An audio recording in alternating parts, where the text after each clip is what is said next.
stand, please go ahead. Sure. I pledge allegiance to the flag of the United States of America, and to the republic for which it stands, one nation, under God, indivisible, with liberty and justice for all.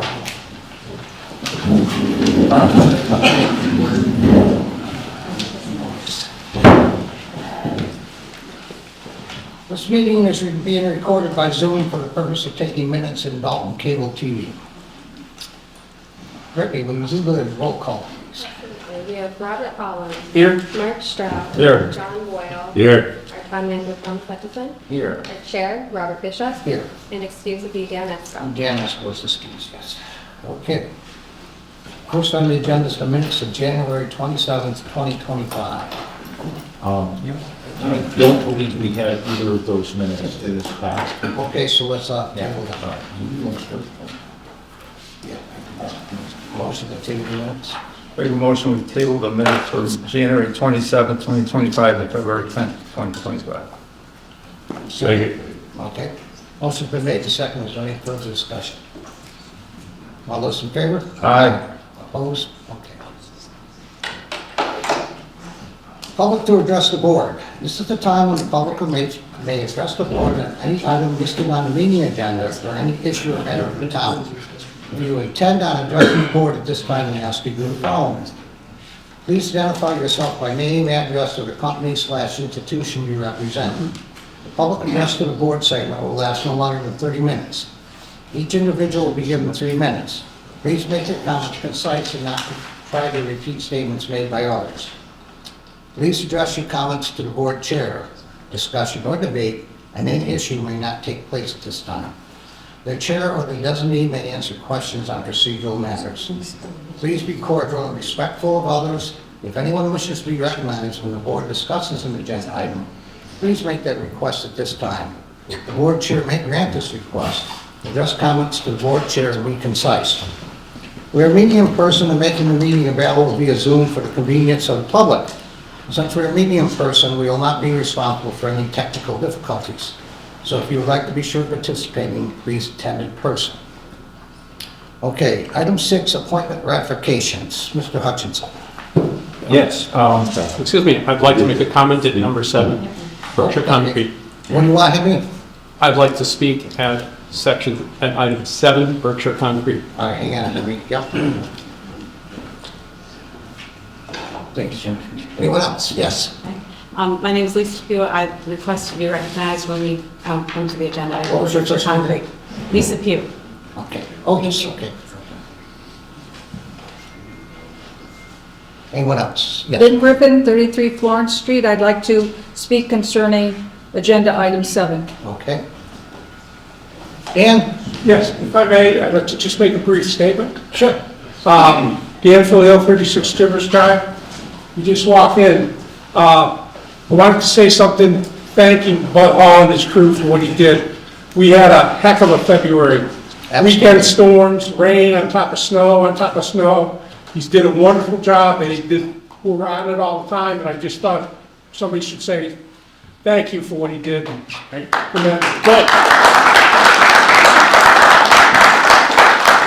Last time I did it, then we started to get in storms, so sorry, Bud. Yeah, February is no reason. Well, it's my understanding you guys worked 36 out of 48 hours. Is that correct?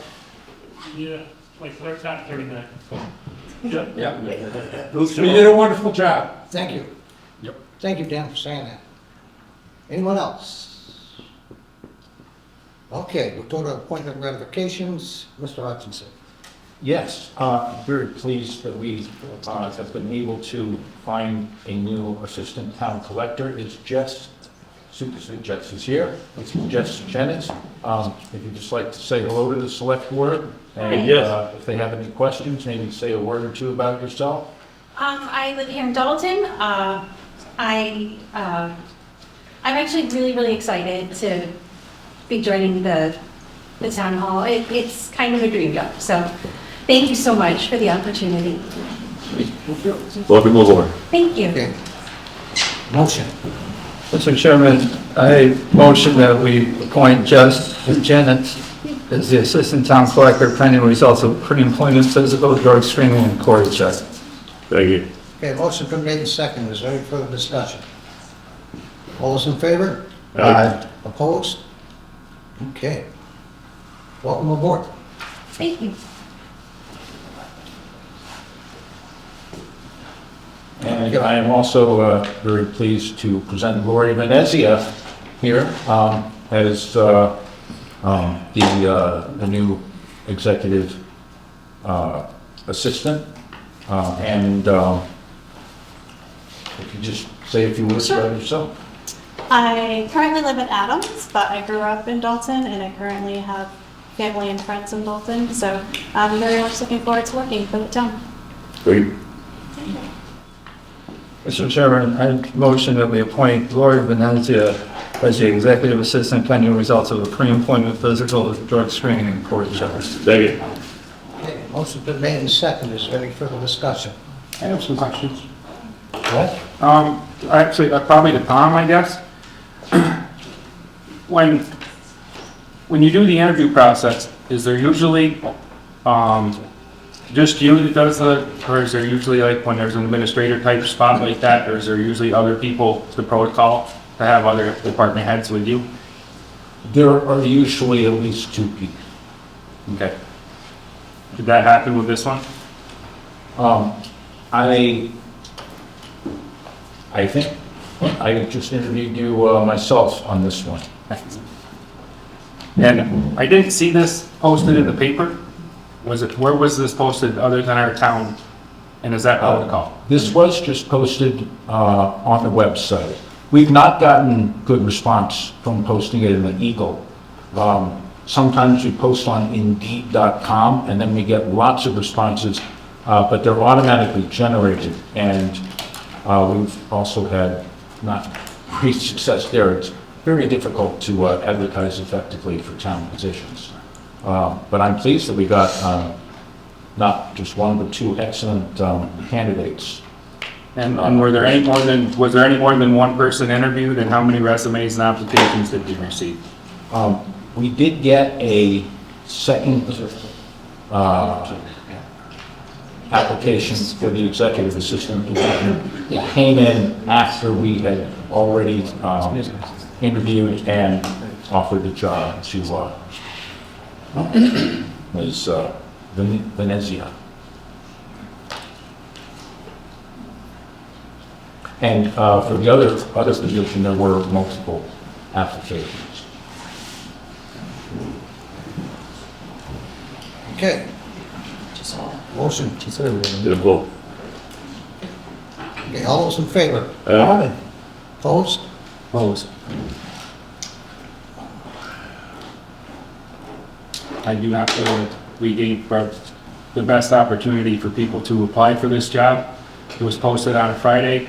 Job was given after an interview on a Wednesday, and we didn't even have it posted in any place other than our town website. And I feel that in protocol from previous past, from what I looked up, we had a big article in the Berkshire Eagle for Bud's positions, for other positions, the town assessors, the town clerks, tax collector's job. And I think this one, I'm not saying that Lori's not a great pick and her resume is outstanding, but I just feel that, I'm not 100% sure that it was just for the town, but I will stand behind the other three's vote. I just feel that we shorted ourselves from the opportunity of having other applicants to be interviewed at least. Motion passes. Welcome aboard. Congratulations. Thank you.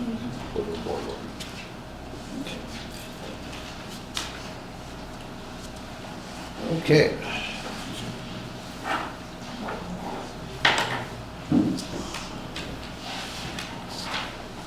Number 7. Concerns regarding Mercer concrete operations. I have an update. Do you want to read the update first?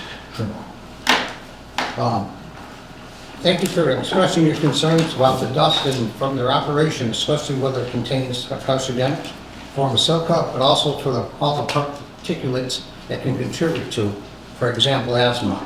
The Board of Health is actively working with Mass DEP on air sampling and soil testing. We understand DEP is planning to perform air sampling to get more information.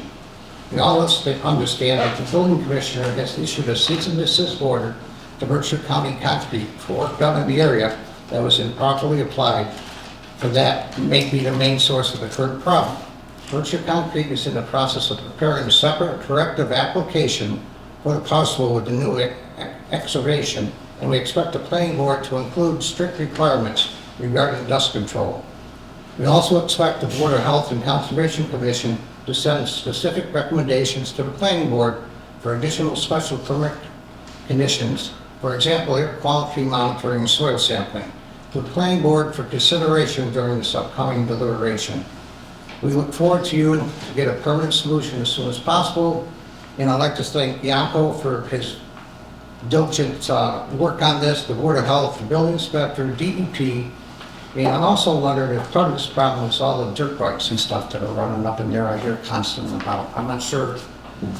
They can raise quite a bit of dust also, so I'm not sure if that's part of the problem. If we can work with Berkshire County Concrete to keep them out of there. I know they go up through the pines and stuff like that, ripping up the trails there too. But I'll open it up to Lynn. Do you want to start? Chair, Yes. I was Dave Pugh, 140 River Drive. When you asked earlier, I thought we were going to have a 30-minute session before the meeting started for public comment. And I was under the impression we were going to have that, so I didn't ask to speak during this article. Okay, well, this is And I an apologize. agenda item, so we're not limited to 30 minutes, okay? Would I be able to speak? Yes, Okay, thank you, sir. okay. Just one quick question. The Zoom link doesn't seem to be working. My wife's trying to get on to watch, so just. I'm sorry? The Zoom link doesn't seem to be working.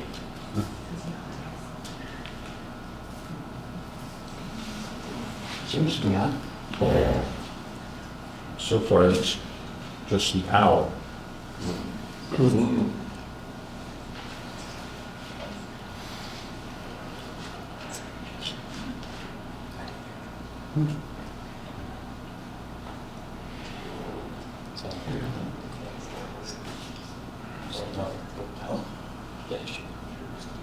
Sorry. I think I just started the wrong meeting. That's true, it's not showing. Thank you.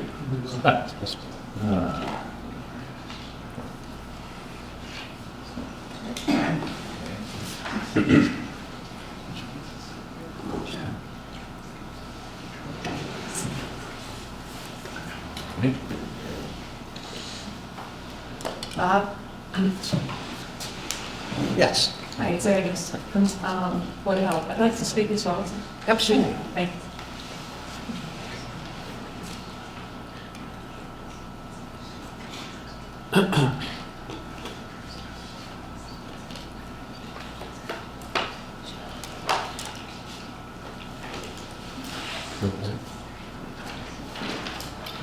Yeah, while we're waiting for Zoom, the people that are speaking, if you don't have anything different to say than the other people, I'm going to ask you just to reserve it. So we just want to hear different sort of points.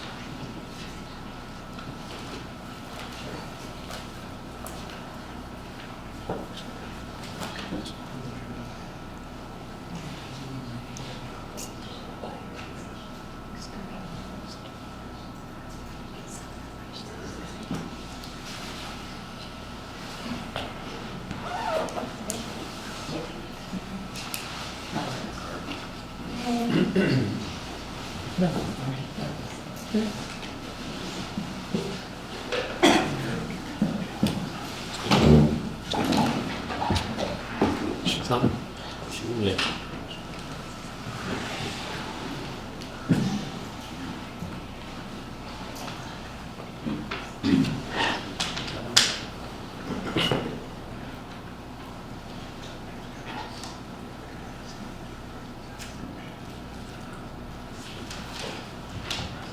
Got it?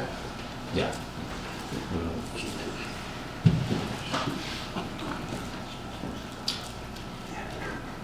Okay. You're on. Okay, Thank you. Come on up to the,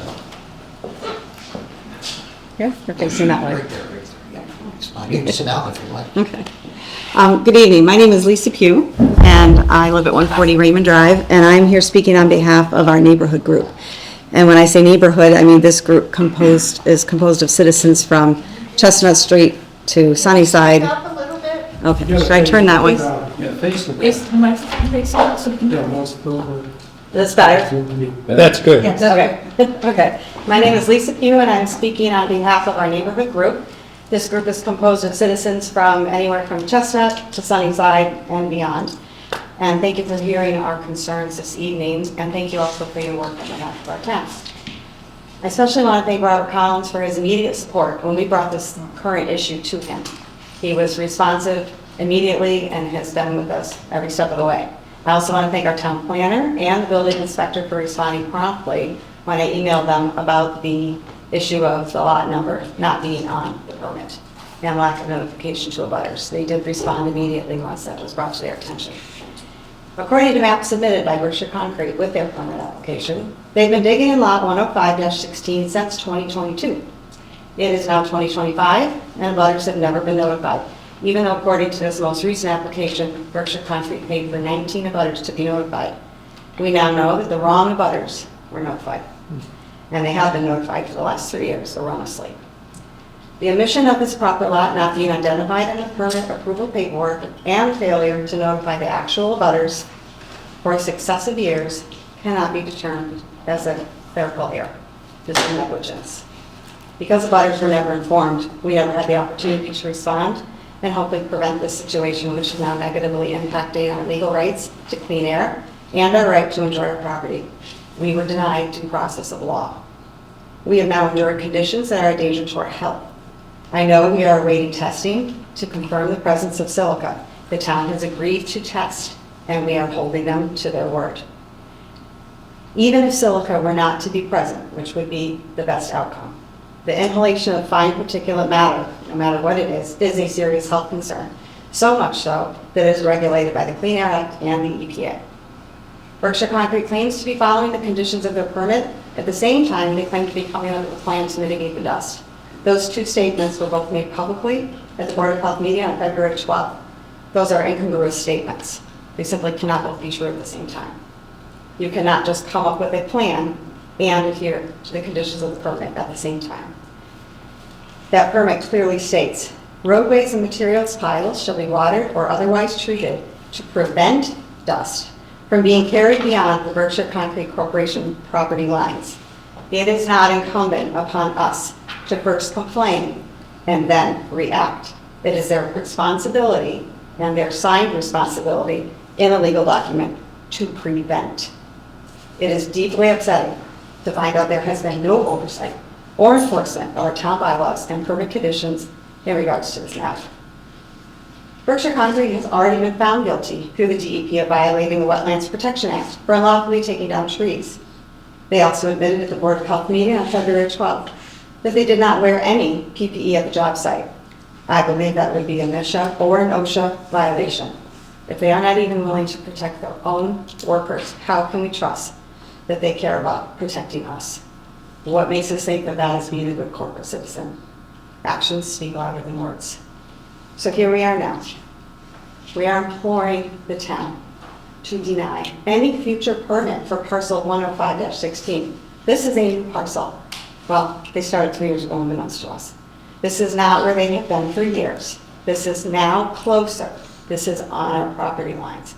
It is zoned agricultural and residential for a reason.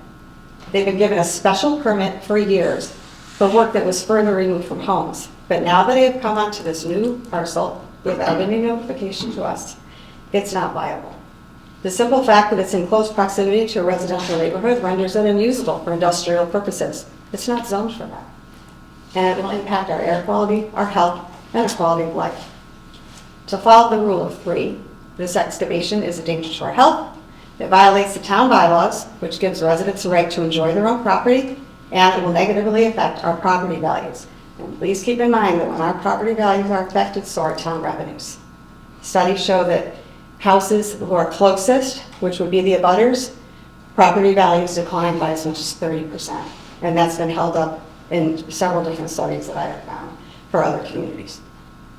We here are the town of Dalton, and I know you don't have as many here as we have, but we had over 100 people at the first meeting. They know that there are people here speaking on their behalf, so they might not be coming out tonight, but they are all behind us. We are the town of Dalton, and you are elected to represent our best interests, not the best interests of the corporation. We're worth more than concrete. So my question is this: can you please present arguments for allowing Berkshire Concrete to continue excavating behind the neighborhood? And also please explain how the town benefits from issuing the permit that it costs for us. Thank you very much for your time. Okay. How close are they to your property lines? We abut their property. They are planning to come down through the neighborhood, they said, for the next 10 to 15 years. Just right along the line, all behind our properties. Sure. Oh, yeah. Yeah, so here's where they are now. Okay. They're planning to just continue through here for the next 10 to 15 years. How far is that from there? Where's your house? My house is right there. Okay. And how far is that from where they're digging? Right now, where they were Yeah. digging, that would be 1,200 feet, and we have dust. Not at all as severe as these two. No, I saw the But- videos, yeah. Right, but it's coming. And we have some protection. The people next to us are much more open, but this is a wind tunnel. We just watched wind, snow, rain, horizontal through that wind tunnel. And this neighborhood up here is going to be severely impacted, even when the digging, is coming down, because that wind is going to pick it up and just carry it. And I know that, back when those houses were first built, they had issues, and they brought complaints to the town about the amount of dust that they were doing. As it stands right now, we can't open our windows. We can't sit out on the deck without breathing in this fine particulate matter. That's not what we signed up for when we bought a home. And raised our children. I'm very concerned for all the children in the neighborhood. I'm a teacher. Many of my students live in the same neighborhood that I do. Those developing moms, they handle this. Nobody can handle it. But I think we really need to look out for our residents. So I just want to thank you for that. I do have a timeline that I can get you all a copy of That'd be nice. that we have put together. I apologize if if you have any questions or any errors. Thank you so much for everybody. Lisa, at one of the last meetings, we talked about Thank you. that there was a problem with this years ago. We were trying to find out when that was, so we might be able to find it in old records. Did anybody figure was it in the 1950s, early 60s? No, Mid-60s. Well, Thank there was a problem about 30 years ago, Oh, and the select board met with Mr. Patrica, I believe, Barry Patrica, and we viewed the area from the end of Bruce Drive, where Bruce Street Yeah. comes down, right in that area, where it goes back, and there's a sheer wall there. okay. And what happened is, we determined that the wind blows the sand off the wall. And the wind always blows from the west, and then brings it exactly where it's at. And the solution at that time was, they were going to put up some trees and hydroseed the face of the embankment.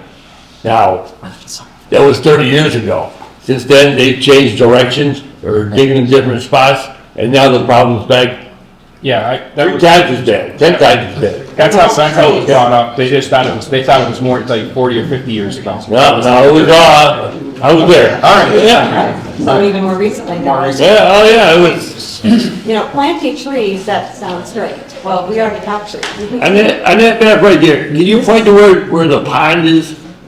This is the pond, right here. Right here? These are the ponds.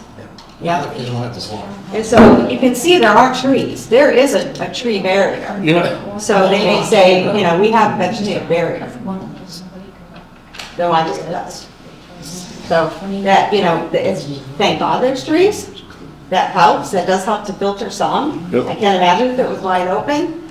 like you were saying, you know, coming straight down through this Yeah, channel. that's the genuine is the wind tunnel. It is. And so they will. The be wind even takes more- the loose gravel off the face of the excavations, and swirls it around, and Right. deposits it on houses in the neighborhood. Exactly what happened before. So planning vegetation is not a mitigation, acceptable mitigation proposal. Putting up a fence, you know, none of it, this is sand, this is airborne. And it's impacting our health. Yes. I guess you just, and I think the board agrees, you just want to see it stopped, not mitigated. Right, right. The health issue is too severe, the risks are too high. Yes, well, I mean, the chairman needs to speak better. Well, yeah, we'll get the testing done and see where we go. Thank you Okay? very much. If the testing comes back bad. Great presentation. Thank you. Hang on one second. Sure, sir. Agnes, would you like to speak first? No, let this gentleman go now. Okay. Go ahead, Mr. Pugh. Yes, Mr. Pugh, 140 Ring Drive. I was going to follow up with my wife Lisa when she was saying, and again, I don't want to, she did a really nice thorough job. You know, my biggest thing I want to say is it has changed in recent years. I've been living there 20 years. They're down on the other side of the lake, as you were speaking of. And, you know, it took me by surprise that they were, and again, the issues in the past as you spoke to, but they're now very much abutting our neighborhood, and their plan is there is a stretch of forest, natural forest that they would never hit. But there is a line here, you can kind of see where they once upon a time dug, and they left. This is all new growth, but you can see the old growth here. And this old growth protects the backside of Raymond Drive. But when they excavated this close to the end of Prospect here, they're very, very close, and the wind is just coming right up. You can see it from the dump. You can stand at the dump and look, it looks like an amphitheater, where it's just, the wind is just going up, and you can see the break in the trees. Right. And it's just going right through. But if this permit is continued and they apply for the next permit, basically this new growth would be leveled out right here along the lake, right here. And as they move this way, that wind tunnel you're talking about, then is created, and then it's really much closer. I could stand in the back of my yard and throw a rock, and if they had a truck down there, I could hit it. It's pretty close to my house. I would say at this point it'd be about 300 yards from my house. And the wind primarily is from the west. When they were on the opposite side of the lake, it wasn't much of a deal because we had this forest that was filtering, but they are literally on their back doorstep, and their plan, because the sand is very valuable to them, is to continue on.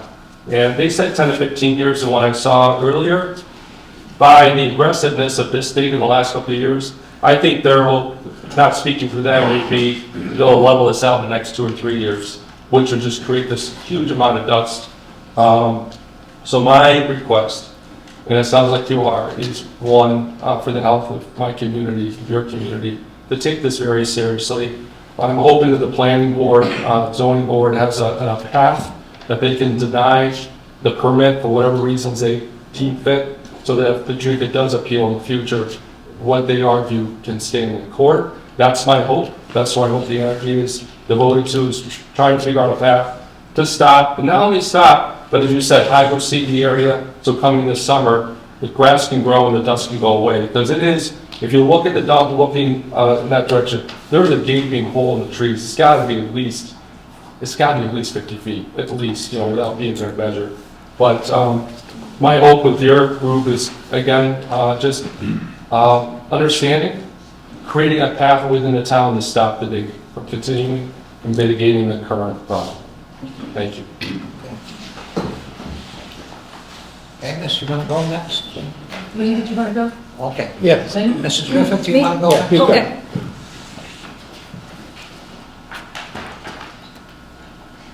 I feel this like my second home. My name is Lynn Griffin. I live at 33 Florence Street, and I live right there on 720 on the dig site. And I know a lot of you have already heard this, so you can close your eyes and snooze. They haven't heard it, some of these people. Started the week before the elections in November. We went into the town hall for the special elections, voting and, or not, But anyway, that day, it was the first week of November, we looked out our back window and we thought there was a fire in the neighborhood. You couldn't even see. It was so filled with sand. So that was the first instance. And since before and after that, we have had nuisance sand constantly, but that was like extreme.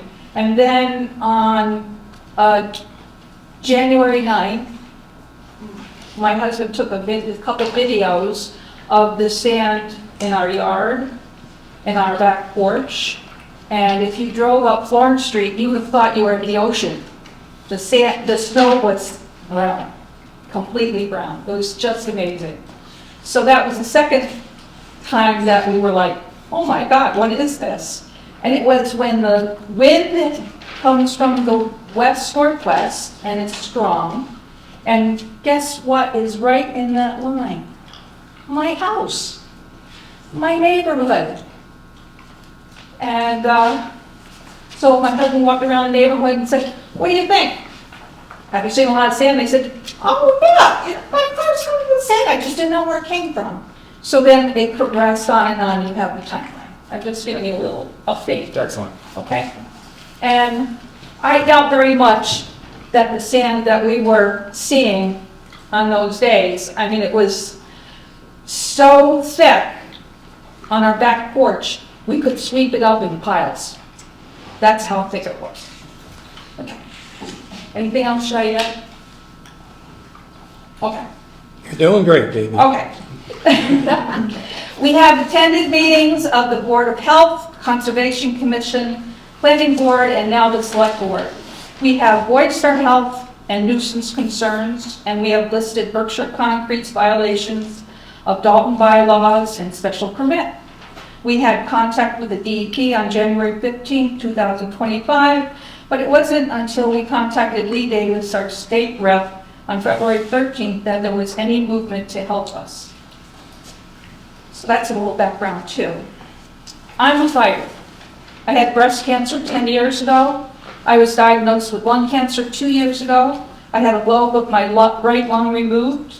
I am more than concerned. I'm even disgusted that I am continually subjected to the sand from the sand mine at lot 105-16. I have breathed in this silt, even though the special permit states materials shall be watered or otherwise treated to prevent dust from being carried beyond Berkshire Concrete property lines. This special permit has been renewed every year since 2025. If a new special permit is approved, how do we, the neighborhood, know that they, Berkshire Concrete, will follow the rules when they haven't in the past? I am not ready to die from something that can be corrected. Thank you. I agree. You. Okay, well, what's happening, you want to? Sure. Does anybody else from the neighborhood wish to speak? Henry Rose, North Mountain Road. I'm not in a butter.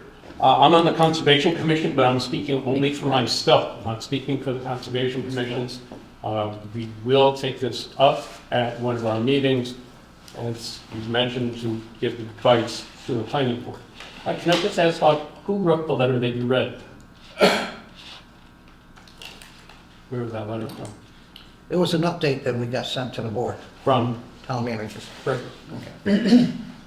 I'm really glad there's a cease and desist order. I'm going to make my points very short. I just want to say this. The burden of proof for safety needs to be on the offender, not on the victim.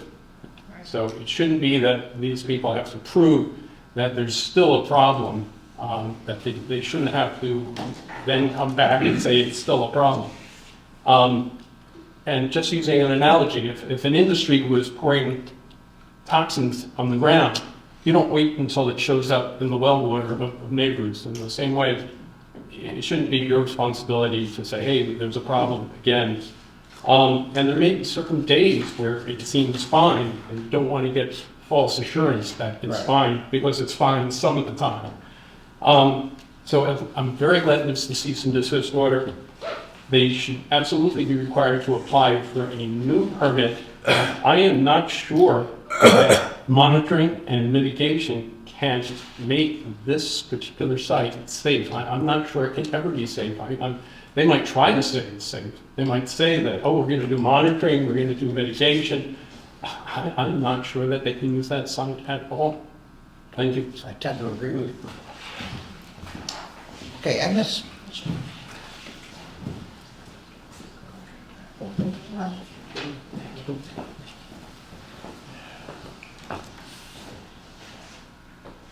Thank you, Lynn and Ron.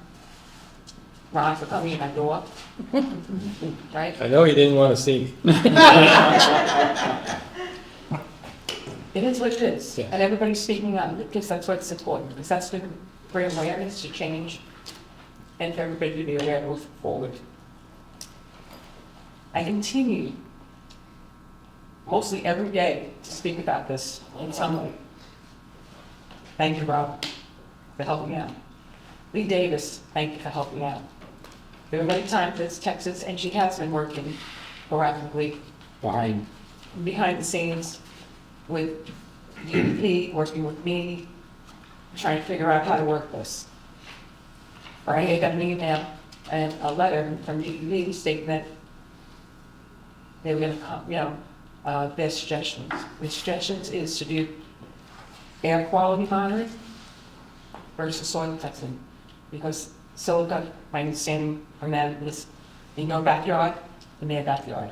What they wanted to do is they wanted to do air quality testing to see the particulate matter, to know what's respiratory, and have some kind of indication that's, and they're actually saying that they're gonna do that. They came today to say that, we had a meeting, we actually went to Lynn's house and spoke with Ron and Lynn. We spoke with you, we spoke with Ann Prevention as their understanding and their plan. They're going back, they're gonna come back to us as to what that is, and report back to us. So they're saying that the soil testing is not the answer, they're saying the answer is the air monitoring and the dust monitoring that they're gonna do. And that's what we shared with them. That's what I know right now as we stand. Ron, you were at that meeting? One of the biggest things that I got out of the DEP meeting today was, is if you can see the sand in the air and on the ground, that is not the sand that we're worried about. That they're gonna pick up. That's not the sand that these monitors are going to pick up. These monitors are going to pick up 2.5.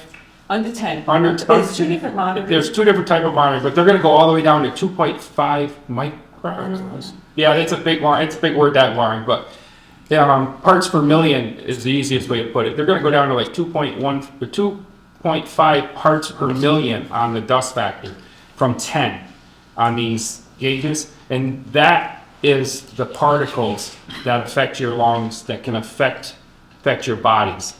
And you can't see it. So if you're seeing the sand, the question is, are those particles that affect you health-wise in that? We don't know. We can hypothesize that, but we will not know until these machines are set up on the boundary line and properties. But I just wanted to let everybody know that when you see that sand in your snow, that's not, quote, the health risk. That's the nuisance. The health risk is yet to be determined. That's not right. Mr. Collins? Yeah. Chair, can I ask a question? I know there's Okay, formalities. Mr. Collins is not going to respond. I can? Yes. Okay. So Robert, that's great news, thank you.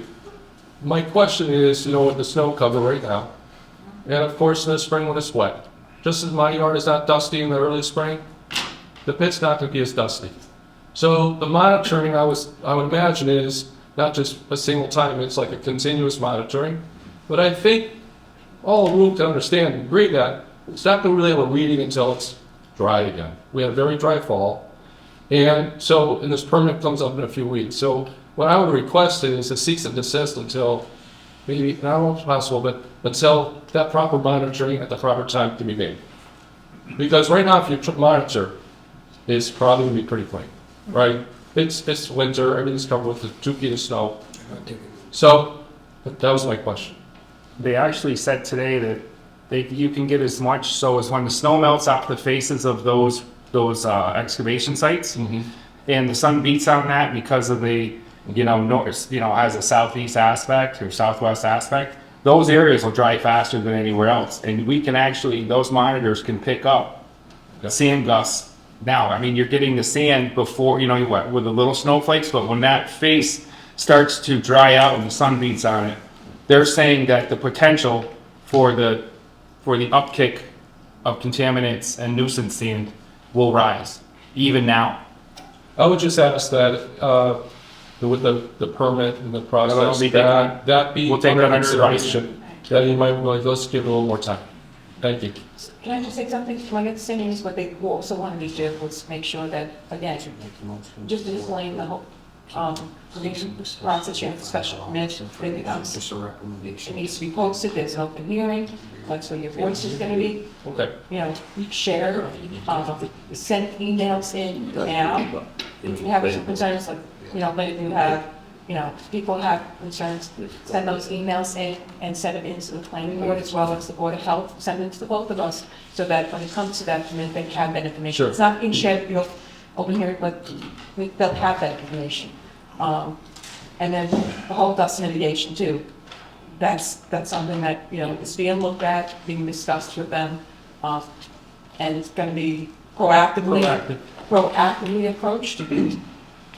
So the burden's on them. The burden's on them to fix the problem. We can't go there and say, this is what we want you to do. They need to have their engineers and technicians come back to us and say, this is how we're gonna fix the problem. This is what we're going to do. What do you think? And then with these hearings, we can say, yes, we think they meet the burden, or no, that we think you need more. And as you move down property lines, you can also say, put certain limitations in that may help prevent further down. But it's all part of this special permit. Okay, that answers, just giving everybody an update. I think I'm getting slightly off the track here. This is the select board, not the planning board. I know you all realize that. But your concerns have to be taken to their meeting, either in writing or in person. And we definitely sympathize with you. In fact, I think the board is going to entertain a motion to urge the planning board to determine a cease and desist order on for the near future. I would like to make a motion that we send the planning board a letter, keep the cease and desist on to all testing come back until we know the results of all the testing. Second. Robert, I'll ask you not to recuse yourself from this, but you remember the planning board, so it doesn't screw up that. Totally understand. May my wife speak just Quickly, Quickly. very quickly. I just want to, what Mr. Collins said about the sand. Our group is very obviously aware that the sand we see is not the one where we know that. We're not stupid. A lot of people, What we're breathing, no, excuse me, what we're breathing in is not the big sand particles we see. If we have big sand particles, there's also very small particles in the air. That's what we're breathing in. That's what I am breathing in now. I was just wanting to make the stop because I had gotten emails of people saying we're breathing in this sand on our snow, and I just wanted people to know that it's a No, they do know that. We're gonna move on to the motion, okay? because he was going to No, ask. Okay, go ahead, sir. Mike Van Dusen, 28 Hale Street Extension. So my question for this board and this whole process in general is a matter of who approves this permit. The planning board does. Okay. All right. It's because the whole entire issue that we're having here, and I think everybody spoke to the current situation in Hazelback very well. My point and my point for the last meeting is with the current state of the bylaws and the laws of Massachusetts that we have right now versus the situation that we have, there's a gap there, and that's exactly why the situation happened. Because you have a definition of what butters are and what the rules are for property lines and for what the town considers safe and unsafe in terms of this special permit, and how people who fall outside of that border that doesn't apply to. And then, but despite that, the practicality of the situation is that they experience the health effects of that anyways. You understand? Yes. No. So I don't understand. The people that live outside the perimeter are still citizens of the town of Dalton. that is correct. Okay, but so they're not excluded from they're not excluded from the health effects of the issue. yeah, but the abutters are the only ones that get legally notified. Exactly. So you have Anybody beyond that. is in the Dalton. Yeah, so you have beyond that people who are not notified that are still impacted by this situation, and that's not right. But we agree, and we're urging we get to this motion, the chairman just. Yeah, we're gonna support you. We're gonna write a letter to support you to the planning board. So the other thing is from what I'm hearing and what I saw in the emails is that the DEP is going to be running the monitoring while they are operating. Is that true? That I don't know. Okay. Okay. So I think we as a town would like to know whether that monitoring is going to be going on concurrently with the mining operation. Because if the answer is that if it's yes, that's the problem for us, because we're the ones who are going to be facing this problem, not the board and not them. This is a very, very, very good point, but it should be stressed to the planning board. They're the, Understood. yes, and they're the, in effect, licensing board or approving, by law, that's used law, planning board. So I guess what I would like to know from your board, okay, is for this situation, what can you do to help on your citizens? We're gonna make a strong recommendation to the planning board, as should everyone in this room. Okay. This room doesn't even speak to how many people were with the planning board. I understand this. I know that this is coming across a bit irritable, but that's only because I have a 10-year-old son. This situation has been going on without our notice for 3 years. My son's friends who live even closer than we do have been breathing the same air. They are having health issues. Understand that, okay? We do. I understand that's the Board of Health concern. And from what I'm understanding of that letter, they are the ones who are taking responsibility for the situation. Is that not true? That is how my understanding. Okay, because as far as accountability for the situation going forward, we want to be very, very clear of who is doing what. That's the thing, is out of everybody here, that we want to know who is doing what is the sequence of events, and what the town is going to do, and we need to relay that to the citizens, because that's what we need the most. Okay, thank you. Okay, thank you. Thank you. Okay. I'm waiting for a second. Thank you. Already seconded? Okay.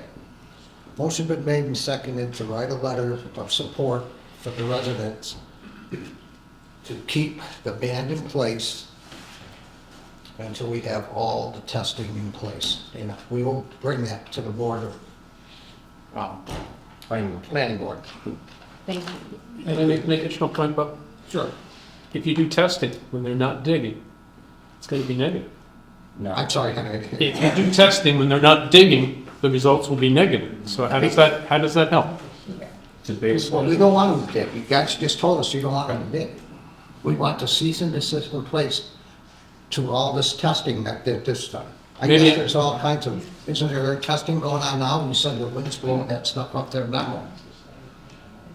I think we also need to have the soil testing, and we understand that they're talking about the airborne, but what is airborne came from the soil. Well, So that way we we can test the soil. test this, okay. Well, there was some confusion that they were gonna ban the soil testing and only do air, but if the concern is there won't be enough, it won't be airborne because it's frozen, taking some of the soil to test, because that's what becomes airborne. So, Good suggestion. I think we should test the soil Yeah, but- and test the air. I think our first thing on our agenda, the select board's agenda, is to get the whole process stopped. Yeah, no, All thank right, you. so we can go forward with the different types of testing, professional, the hell they get, DEP, I assume that's the state DEP. Yes. And, you might want to even think about getting the federal EPA involved in this. Excuse me, why do we, as residents, have to do all this Well, work? I spend 6 hours a day researching, contacting people, typing things up, notifying my neighbors. Why do I have to do this? Why isn't the town doing this for us? And the thing, may I just quick, Yes, go ahead. I live with her. Okay, sold. But our lives have changed significantly. And it's going in a direction that is not, you can't livable. It's not livable. Okay?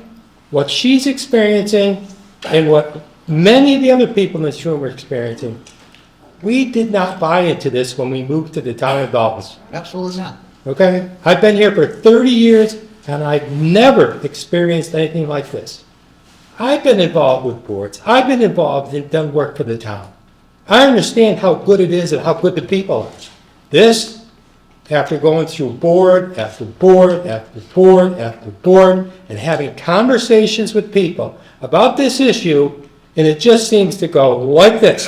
Just like the wind going over the top of that hill, carrying all that crap that people are breathing. Now, some of it, I hear what the medical experts and the FDA experts are talking about. I understand that, okay? But live it.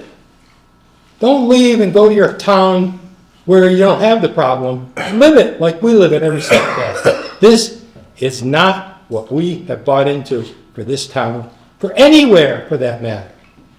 And I know how you guys feel about it.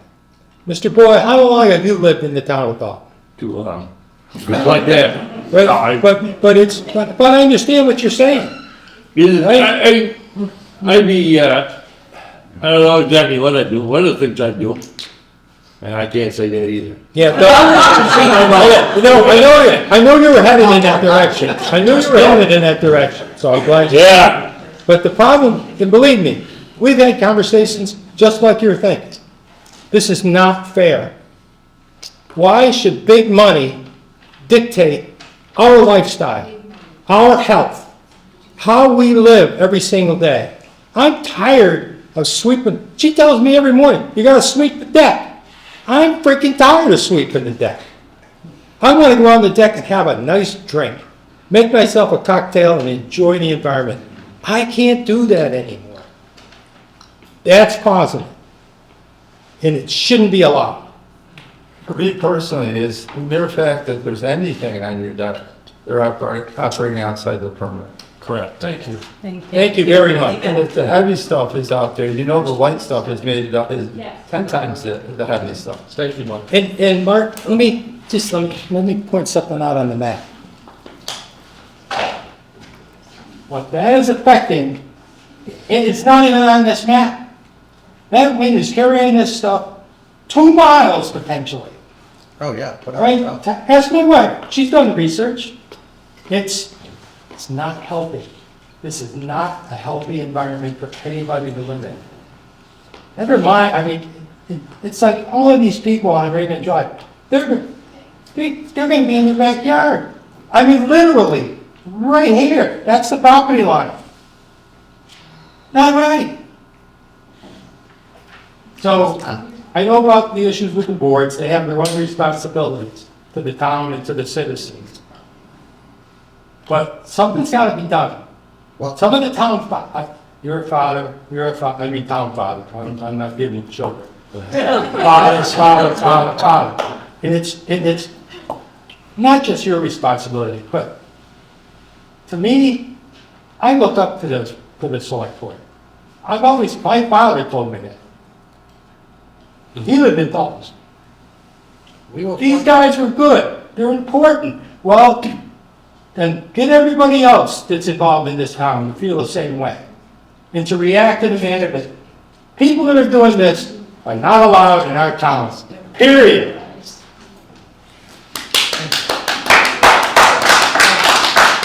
I'll take 1 or 2 more quick comments if something different has to say. Yes, sir. Yeah, each person, 30 Florence Street. Two things I wanted to know. I want to know where exactly is Utrica's boundary line on this map? I can show you. I mean, is it here? Is it? I'll show you. Okay. Anything you want, I have. Okay. You can look, again, look at the colorization, this was in the fall, early fall, but So, look. where there's no color and there's young growth, that's the line that you follow for the It excavation. goes, So it's their future excavations too. that's the, So it literally backs up to the back of Raymond Drive. I mean, it is, take a step, you're in their property. From Okay. your one to their property. Okay. I've been in the electrical trade. I've had an electrical license for 40-some years now, so 45 years. Every year I do Ocean 10. I've got half a dozen Ocean 10 cards in my pocket because I go with my students every year so that I can help them take the tests. And I go through it, and if I go out to a job site in summer when I'm working for whatever contractor I'm working for, and I drill into a beam that has been manufactured by Unistress, I have to have the silica dust recovering attachment on that drill. Okay? Because it's assumed that it has silica. Okay? And I get what you're saying with the big stuff. What I can't say to the safety compliance officer, yeah, but this is just nuisance dust. I was belittling. No, I no, got email sent to me that. No, I know what you're saying. If the big stuff's there, little stuff's gonna be there too, right? So that's the point I'm trying to make is, you know, if I have to comply with all that, okay, to drill one hole to put a number 10 screw in, okay, which is smaller than this pencil, okay, then I think they need to comply with trying to keep the dust down. Now, how they can do that, I don't know that they can. But that's, I mean, I'm all for Patrica and for Unistress. You know, they employ a lot of people. I want them to do well in that regard, but not at the expense of anybody's health. Absolutely. So, Thank you, Pete. thank you. Thank you.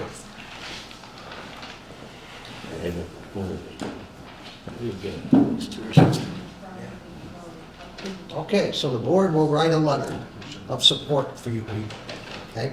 thank you. Thank you very much. Thank you.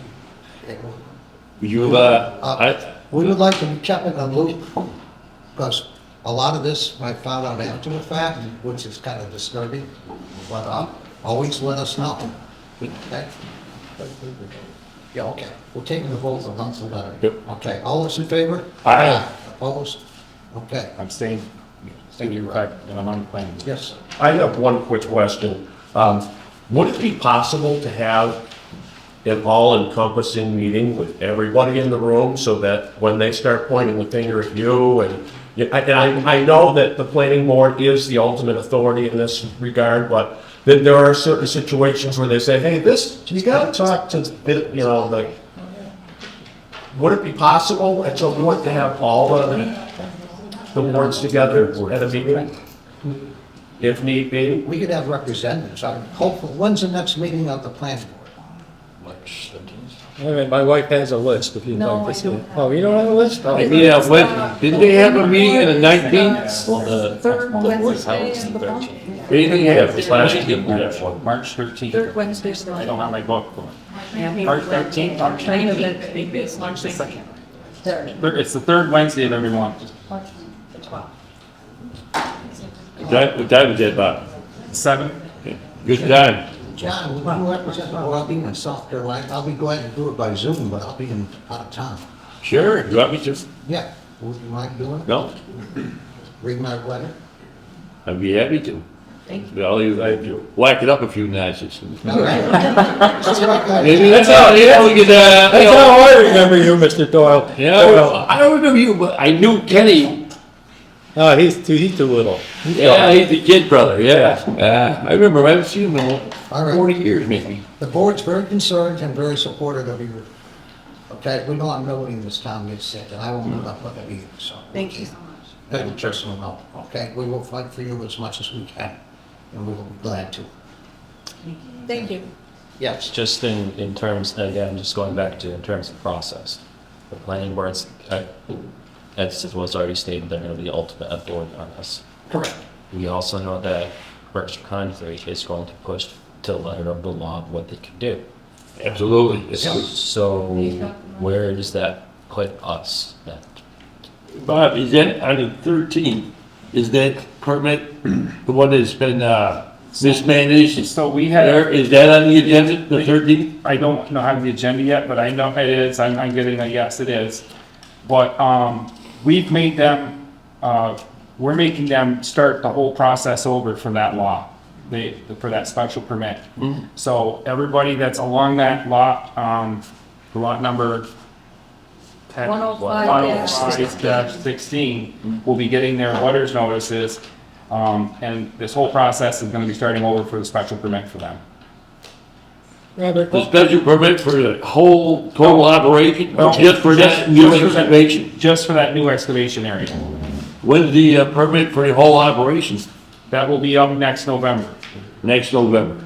And how long is that? Is that 3 years? Not till 1 year. 1 year every year? Every year. Well, the thing on the 13th is only for a special permit. The lot that had declared clear. Yeah. And the permit for the total operation is renewable next November. November 25. Thank you. Mr. Griffin, last question. just quickly, Okay. see that map?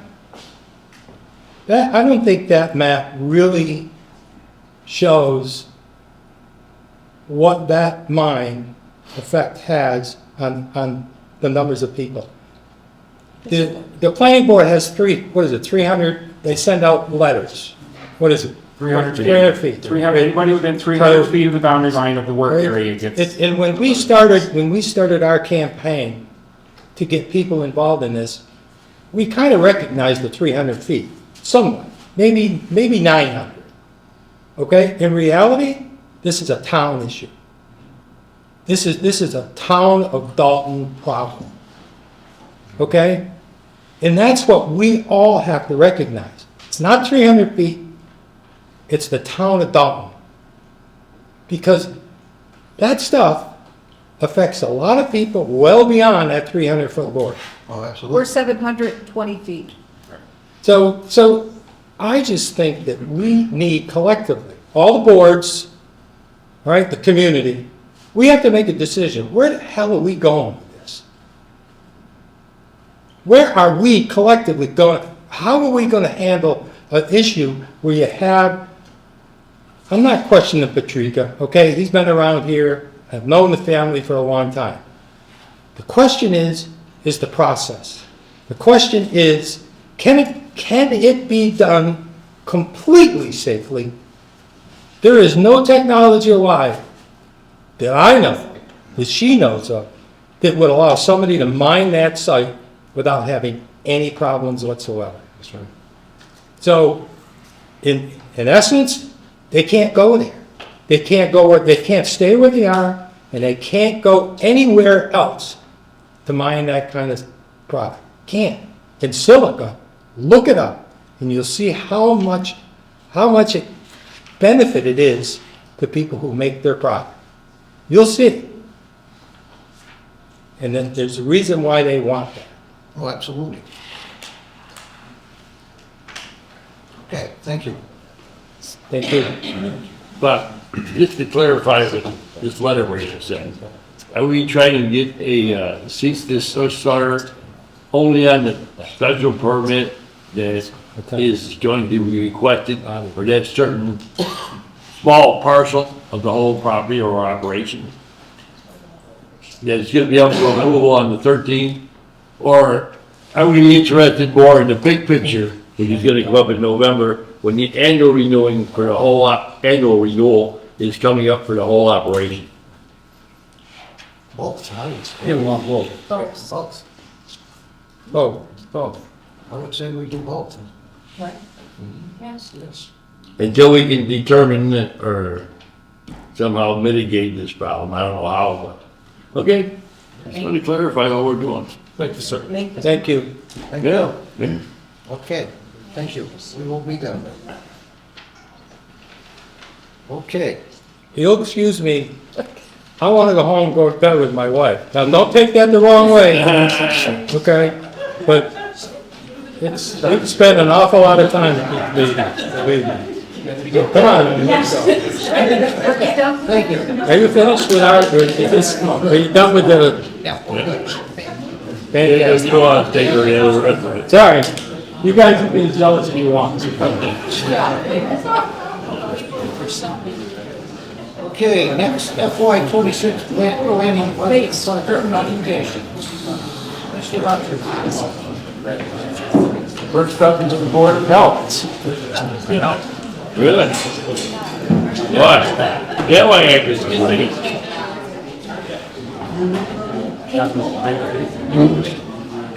That's what they are.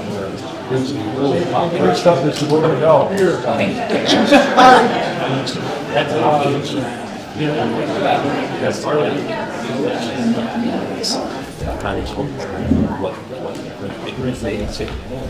Okay. So as far as the budget goes from this year, from last year, the changes were, basically it has to do with technology. The decrease with Permanize, we were trying to get the tablet on, and what ended up happening was it's with Berkshire Regional, they were trying to get them to do a lot of updates. It wasn't working out. At this point, they're holding off on doing that. We're hoping that in the next year or two, the state actually is working on something with computerizing, with inspections and putting it on. So that's why there was a decrease in technology. Yeah, and as far as the housing goes, the state is making requirements even more stringent, you know, trying to move forward with that, as far as the protocols go. So it increases our response time. We've been working with the Board of Health, bringing back, you know, after a period of time, bringing things. We try to work with people, we try to advocate, we try to help, but at some point, if it's still not being resolved, we bring it to the Board of Health. And then from the Board of Health, they can make some decisions, and then sometimes it goes to legal. So I've been in housing court with some cases that have been tedious and long. That's not an easy job. It's been, but we've been doing as a town, we've worked together to resolve some really difficult situations for everybody, even the people that live there. So, It's a great help. and as you get one house, we resolve one house, I get two others. Absolutely. Is it getting easier though, moving, like, from going, I mean, the process, is that getting easier for you and Brian and the fire chief, is that? Well, I have the fire chief, when I really believe that there should be, when we deal with condemning houses, that, and I need the select board's support on that, that it should be 3 people going to these houses and condemning. Absolutely. It should be the fire department, the building inspector, and the Board of The Health. assumption was. A member of the Board of Health should be there. The Board of Health, yeah. She's not a member of the board. Well, I meant, well, neither, the Representative. building representative from the building, representative for the fire, and representing from the Board of Health. Yeah. So I need some support with that, because I think that that's really effective, because everybody has a different angle on this, and the community needs to see unification, and it's just not the Board of Health coming through condemning properties, or the Board of Health coming through. It's everybody seeing the same thing, and Where are you being let down? What's it, through the fire department or? the fire department has been there. I need more support from the building department. If somebody is in the house or not in the house, it's the condition of the property. Yeah, they should. Can we make a motion that when we have to condemn a house as a town with the Department of Health, that we have those 3 representatives present to do so? Well, he should be there. In the evaluation of it's not necessarily the condemning, but the evaluation of that. Yeah. Because sometimes it's you're not condemning it, but you're evaluating it beforehand, and it's something that's to that level. Just think we need to tell the building inspector. Bob, was that a motion? I guess, can I make that motion? Can I make a motion that when the Department of Health or the town has to condemn a house or do a pre-inspection, That is that severe. that is that severe, that the fire chief, the building inspector, or the And representative. or representative, along with the Department of Health, is present at those Yeah, second. Just to note that the fire chief is not a town employee. I understand that, but he's requested. Can I say something? It's not necessarily the fire chief, it's somebody from the fire department. Because there's, Charlotte Crane is, it has been active in that process, and so is the chief, but he may be doing, as representatives, because from the building, from the fire, and from the Board of Health, so that we move together. Just tell the building inspector to do it. Yeah. And I don't- What are the duties? What is your relationship to the building inspector in these cases? He doesn't feel, I'll tell him, he's told, he doesn't feel that it's a Department of Health issue. It's a Department of Health issue when you condemn a house. It's not a building inspector's point to go there and condemn. But what I think the crowd, where I talked to Brian once, where I think some of the disconnect is sometimes she needs him there to help explain not only why she's condemning the house, sanitarily wise, but Brian can be there to say, look, you have more rain coming in your house than going off your roof, and your floor is so soft, your sewer doesn't work. That's not her specialty. There's other reasons. There could be the weight. If you're in a hoarding house, you can have weight. So then there could be a structure. Everybody looks at things based on their regulations. So it should be everybody together making that decision. The town manager, the building inspector, to do that. You're his boss. Okay. Everybody has different regulations why you would condemn a house. It may come down that the Board of Health is actually condemning it, but I didn't know if you had problems. Yes. Right. Well, let's vote on the thing first. We don't make a motion. Well, I'll be voting, I second it. Okay. Motion made and seconded. Any further discussion? All those in favor? And this, you need to instruct the building department inspector for the board of signing these. so when I have a serious house like that, I just send out an email to all three and say we're going to have an inspection, and then all three would come to would coordinate something as far as that goes. Yeah. Okay, thank And you. as far as your budget goes, it's down $9,000. I would recommend the board that we see it. Yeah. Okay, thank you so much. Thank you. Thank you. Okay. You have clerks. Or next.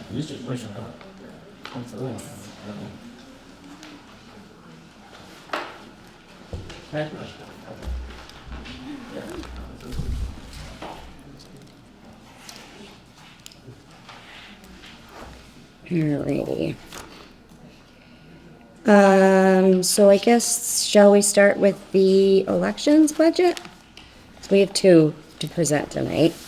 I have two to present tonight. So everybody have a copy of that? Okay. So, you will see a pretty substantial decrease in the elections budget. So much so, it actually dropped under the $20,000 threshold that typically, the very first budgets that you guys see every single year are the under 20,000s, and they just kind of go quickly. So I didn't realize, because last year this budget was at $23,069. I didn't realize that it was going to drop so dramatically down to the $16,811. This budget is driven completely by the number of elections that we have in a year. So every other year. So we see a sharp decrease this year, and then next year it shoots back up. So it evens out. It's even versus odd Only years. one this year, right? This was 2 years? So two this year, September and May. September. There's a state election in September, and then our May election next year. So there's two. So in 2025, so every odd year, there's two elections. Even year. I was talking fiscal years. Right, me too. So the first election of this fiscal year is in September. I'm talking about the 26th. Well, the one we're budgeting for. Oh, yeah. Only one? Right, well, fiscal year 26, but elections are by the calendar year. So there's two. There's one in September and then one in May. Not this May, so the first one in FY 26 is September, and then the following May. This May is still part of FY 25. Yes. Does that make sense? I'm sorry. I didn't explain that clearly. 58. Yeah.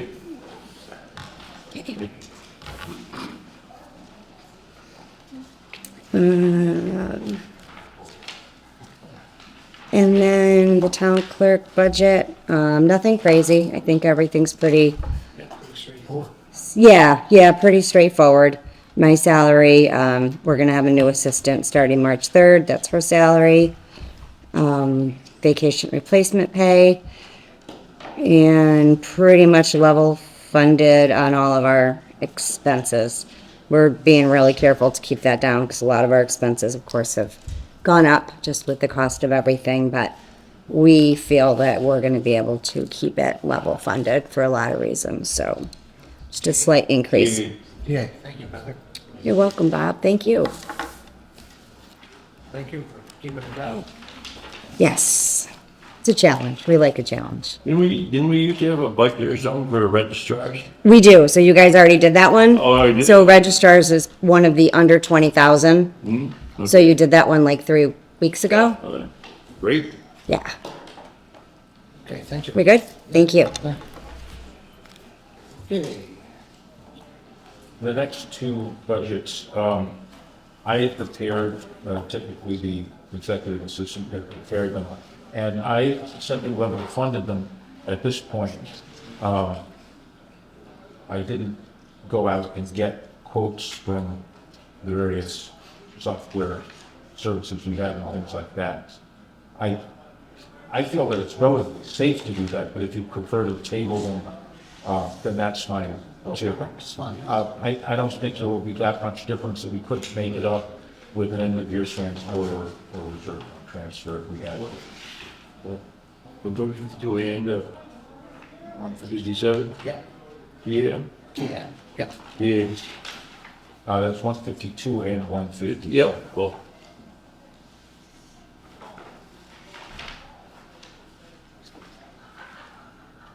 Building in progress. Okay. Let's see. Building maintenance. Yeah. Hey, Jeff. Hello. Are we up 192? Is that what we're on? 192. Yep. Yeah, basically, the salaries is standard, step and cost of living increase. But I also, down below in the expenses category, just cut back on the gasoline budget. I haven't used that much gas since I've been here, so there's only less than 6,000 miles on that truck since we've had it, so. Good mileage? Okay. It's all right. Take that sander out of there, it's a little better. But, yeah, so that worked out to, just about, with the cost of the, raising the salaries and then lowering that, just about level funded. So, Yeah. DA? Yeah. and then,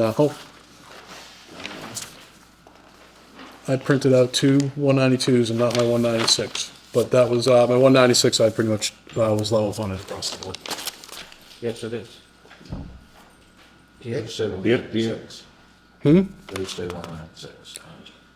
Oh, did I make that mistake? I did. 196. Single file.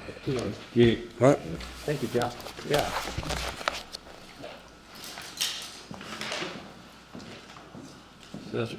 Assessors.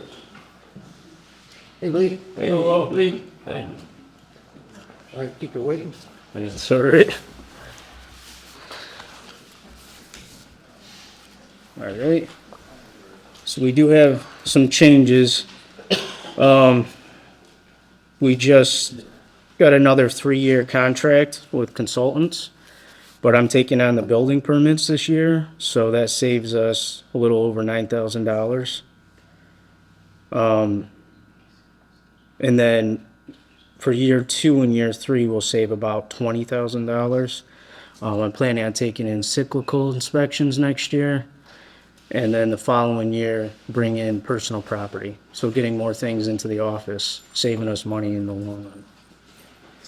I have a software upgrade on here. There's one-time initial cost of the $5,000, which includes training on it, and it brings our personal property and our real estate together in one program.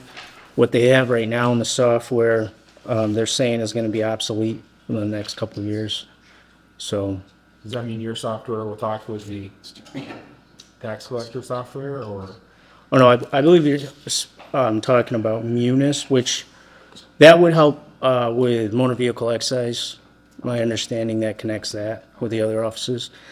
But this is the databases for all the properties in Dalton. So it's an upgraded version. That's what that is. The annual support software fee went up $1,500, and that's for using that software. That'll be the expense every year. Our computer server tech, I don't have anything in that account this year because we now have Veradis that has that backup server, so we don't have an extra server for the assessor's office. So I didn't put anything in that account. I increased training and mileage to get to those trainings so that we can all be updated on the latest laws and the municipal finance law seminar that we went to. And I'll add, there's a graded series of courses for assessors that allow them to get certified as assessors. The first is the one-on-one course, which allows you simply to sign documents as an assessor. Then there are 5 or 6 additional. yes, for your Massachusetts accredited assessor And, credential. Previously, we were budgeting for about 1 a year. And now we have assessors who are very anxious to learn as much as possible, so they're budgeting more in terms of 2 per year per person who wanted to train. Is that right? Yeah, roughly. And I have all estimated sheets for all training and everything. It saves a here. lot of money when you guys get this, correct? Yeah, when we bring it all in-house, it should. Yeah, there is a 3-year plan, this is year 1. Yeah. So it'll take 3 years, but over those 3 years, the price of our contracting will go down substantially. Good. And we may be able to go completely in-house. Oh, beautiful. Thank you for doing that. Appreciate it. GA? What's the status on the Board of Assessors right now? Do we have 3 members or 2 and a consultant, or? I know you're up in it, we're grateful. But Yep. what else do we have? So we have Sue, who she comes in 4 hours on Tuesdays. She's an assessor. And then Tristan, our clerk, just finished the 101, so she'll be able to sign, be a signatory assessor soon. So are you principal assessors now? Right now, I believe Sue and I were both appointed as just assessor. So I'm doing all the duties of the principal assessor. So you are in fact, de facto, principal assessor, right? And the way we have to describe it here is principal assessor 1 and principal assessor 2. Okay. We hired the third assessor, the 4-hourly assessor, as our principal assessor. When she came on, having the most experience. Since then, Lee has taken on office management and has learned extraordinary amount for the time that he's been here. And so that has more to do with the pay grade than the function at this point. So putting them both at the principal assessor level allows them both to be paid on that higher grade rather than as an assessor.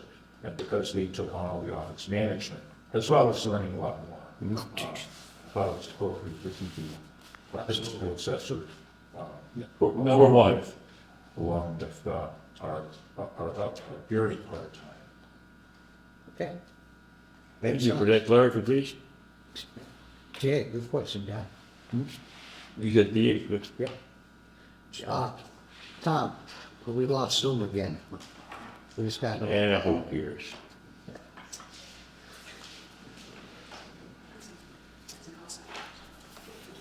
Maybe like Joe Lee's left if they were doing the good research. Well, the lights straight. Yep, that's all the buckets. Thank you. Thank you.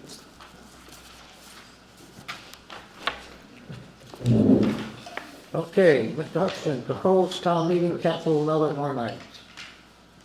Right.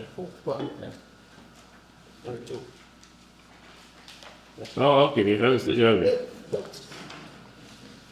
Yeah, but these are good. Yes, let's do the capital items first, since we have our highway superintendent, police chief here. And Jeff is also staying for the town hall information. I don't know, Chief, you want to go first?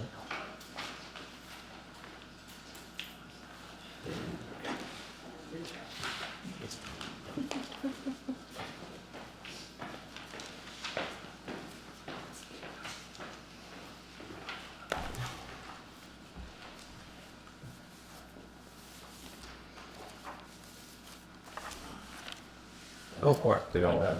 Yeah, I'm not sure what you're looking for. It's a cruiser request, the same thing it's been for the last 13 years, so I'm not sure what your questions are. I know this year it's a little higher, and what I explained last meeting. Yep, sure did. And we have piecemeal, just so you guys are understanding. Each year, we've taken equipment from one car and moved it to the next, to the next. We've run out of that. We can't do that this year. So just a little bit of what we have for cruisers, because I know there's a little bit of a vibe in Dalton that we have too many cars. We actually don't have enough cars. I can't even give my sergeant with a police dog his own car, which by policy he's supposed to have. So I just want to make sure everyone understands we're still short cars. We have 3 officers on tonight, which means we need 3 patrol cars. So we have currently 3 patrol cars and a K9 car for the K9 handler. That's a take-home car. He transports the dog back and forth to work. Sergeant Miller has Wendell. We don't have a car for him yet. We're hoping when we get this new car, so just so you understand how long it takes, we ordered our car in July. We still don't have it yet. It takes almost a full year to get possession of a new car.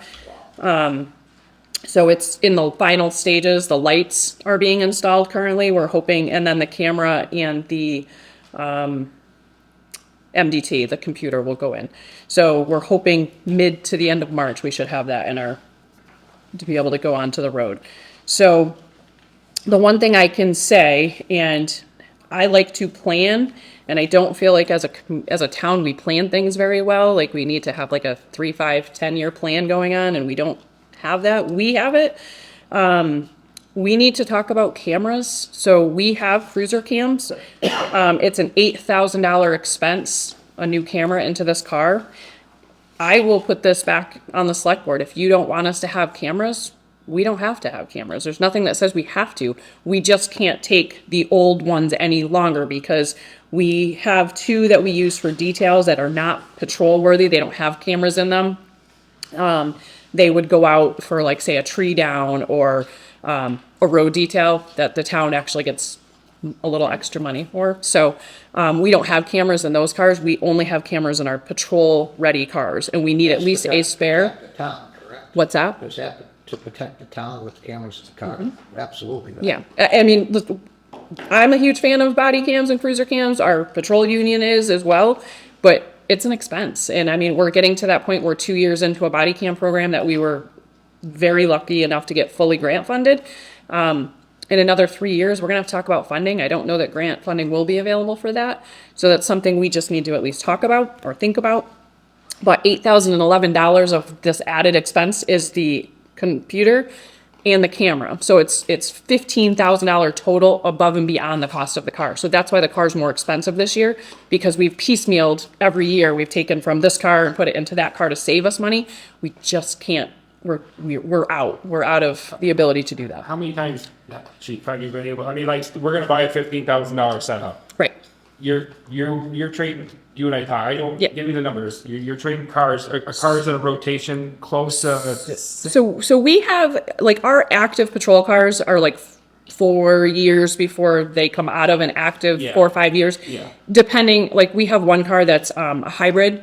It's, when I tell you a jalopy, it's a jalopy. It's been a jalopy since we got it. All three of our active patrol cruisers have been in the shop in the last week.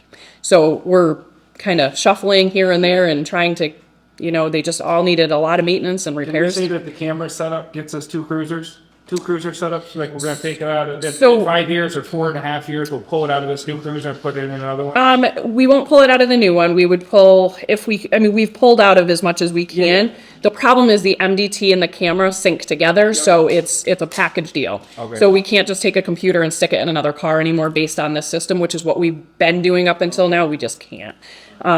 We have up until this last time. We've just taken the whole package and put them in.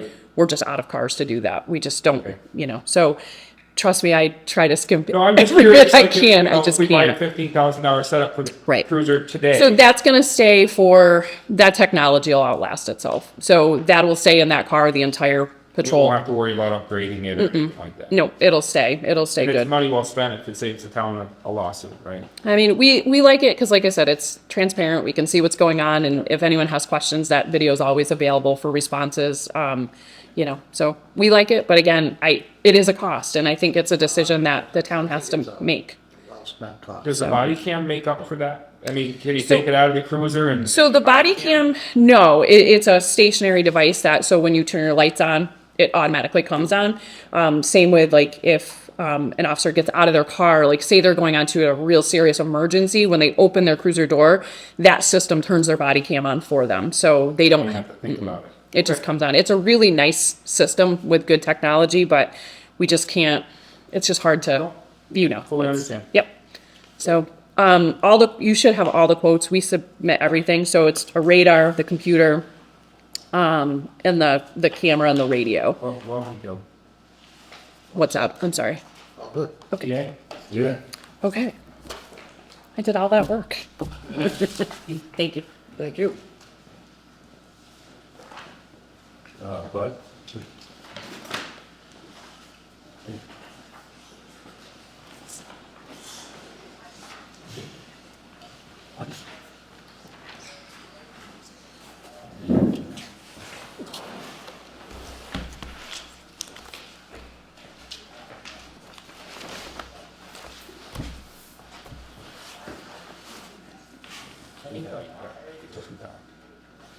and then got the, So you guys, well, okay, perfect. yeah. So this year, as you can see, it's a big request. It's for a vac truck for us to be able to do our sewers, to flush our sewer lines that we got to do every week. We got to put 70 hours into our sewer system a week. So the truck and the trailer we have now is out, a bunch. It's, at least a few days a week. Plus we get calls, weekends, whatever it may be. Also, we'd be able to do catch basins, which we have to do through MS4, which is a state requirement. We have to do them every year. I have a sheet of how many I have. In town, we have 510 catch basins. We have to clean them every year. And usually it takes us about 4 weeks. We rent a truck for the past. So you can always get one when you want. Right. So right now we rent one for a month, so it's 4 weeks straight. So then I have two guys stuck in that truck, not stuck in the truck, but that are relegated to that truck for a month straight. And if we have anything else going on, we're usually a little short. And this year happened to be a little bit of a problem for us in August. We should do it maybe more towards July. If we were to rent again, which we'd have to at least for a year, even if we were to purchase this. But I'd like to be able to get this truck to give us more flexibility, to do the catch basins throughout the whole season, so I don't have to have 4 weeks dedicated to it, two guys, who just, that's what they're doing, they know what they're doing every day. And then obviously we've had sewer calls where things are backed up, we can suck it out, clean it out. And also for excavate, we can hydro excavate if we're around busy, like a tomorrow we're digging Tower Road. 2 water mains are right next to where we gotta dig, so we're gonna be into a nice tight spot tomorrow morning to go 8 feet down for a sewer main fix. You know, that might be a spot where we might want a little of that to help us out to make sure we're doing, you know, getting to the right spot. So it's a big ask, and I know for $538,000, but I wanted to see, you know, I brought it to the finance committee already to look into, maybe they can do it over 3 years, something like that, and just, you know, we'll stay status quo with what we have at the shop, except for getting this truck for the next few years to get us in there. Because the truck we have right now, the trailer for the flusher is a 1992 Army surplus truck. And the body's kind of fallen off. The flusher itself's a 2007, which it's, you know, there's some bills in here. You know, it's old. And then the catch basin cleaner truck we had to retire, I think, the year I came back, because the cab kind of just fell. So, and there's just, you know, it's pretty holy. It's Flintstone wagon at the moment. So we just kind of in a... You got a bunch of questions. I know you got a bunch of questions. And so you know, this is something we need to do.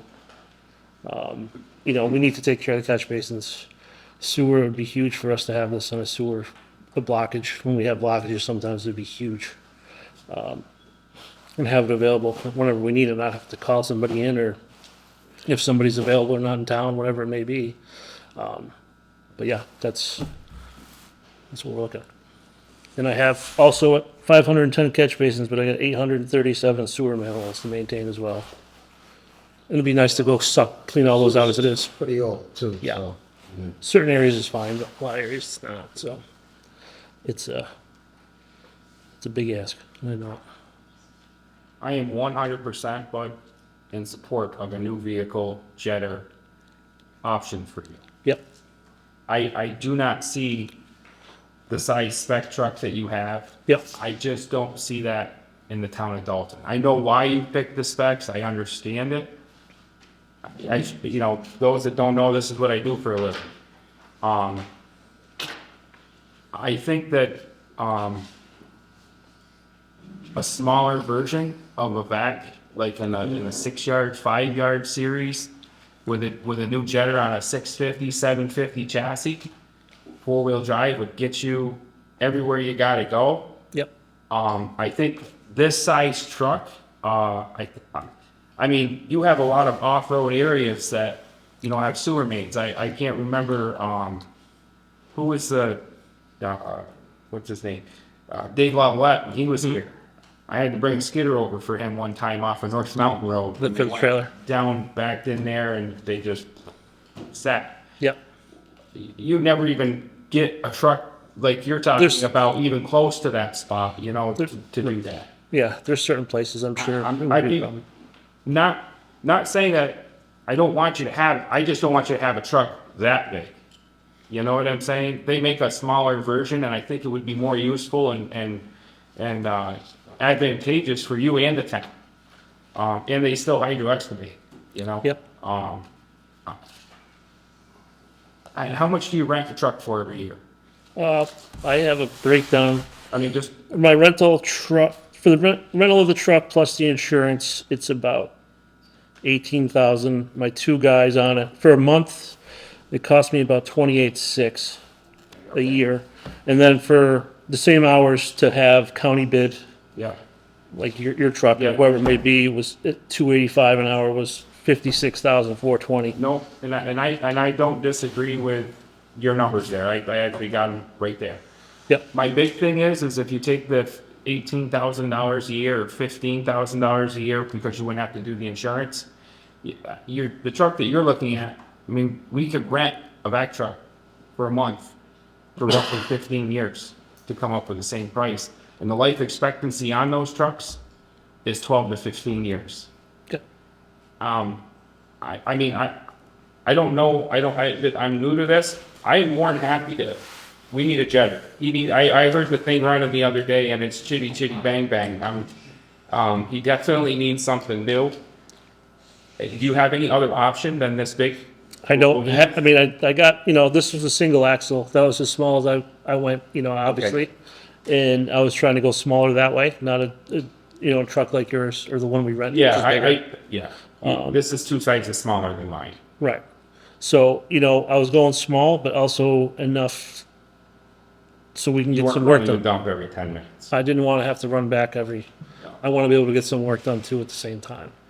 And, and I get it. It's a lot of money. And, it's just, and I want to make it work for the town because I'm not trying to break the town by any means. I want to just figure out how to do it. And it would be, I work for I do 42, Yeah. I work in 42 towns and cities throughout, and towns our size, bigger and smaller. Yeah. And none of them own a vac truck, they all own jetter trucks. Right. And well, this is a jetter truck too. I mean, this has a jetter. no, but I'm saying they don't have the combo units, they strictly have the jetter trucks. Like I go to probably 50% or more of the towns, like Dalton, that just has the jetter, they don't do the other stuff. Yeah, and I'm just doing it because the requirements are becoming, more for us and our next problem, not our problem, but right now we sweep streets once a year. The new law is gonna be coming, we're gonna have to do it twice a year. So we're already paying somebody to do that at $14,000 a year. So that's gonna be $28,000 or $30,000, probably more. Soon, not yet, probably next year. Right. I'll be coming to the board for sweeping twice a year, so. I'm just trying to That goes in somewhere along the line. 2026, right? I think so. January. I'll find out pretty quick. But yeah, that's just where it stands. And I came up with that was what we looked at. We had this one for a day. We demoed it, took it around. It was a lot easier to drive than the big behemoths we usually rent. But I also understand the concerns too. I get it. Well, what did the finance committee say when you proposed that? I didn't actually. They have it and they've looked at it. I didn't talk about it to them when I had to go to the finance committee meeting for my regular budgets. They weren't doing capital stuff that night. So I think I'm gonna be going back at some point. I don't know what meeting that will be, but coming soon, I'm sure. What's the normal financing? How far out does this go? Finance, something like this. Well, I would presumably borrow for it. Right. And I would let Dawn make that call, but I would think,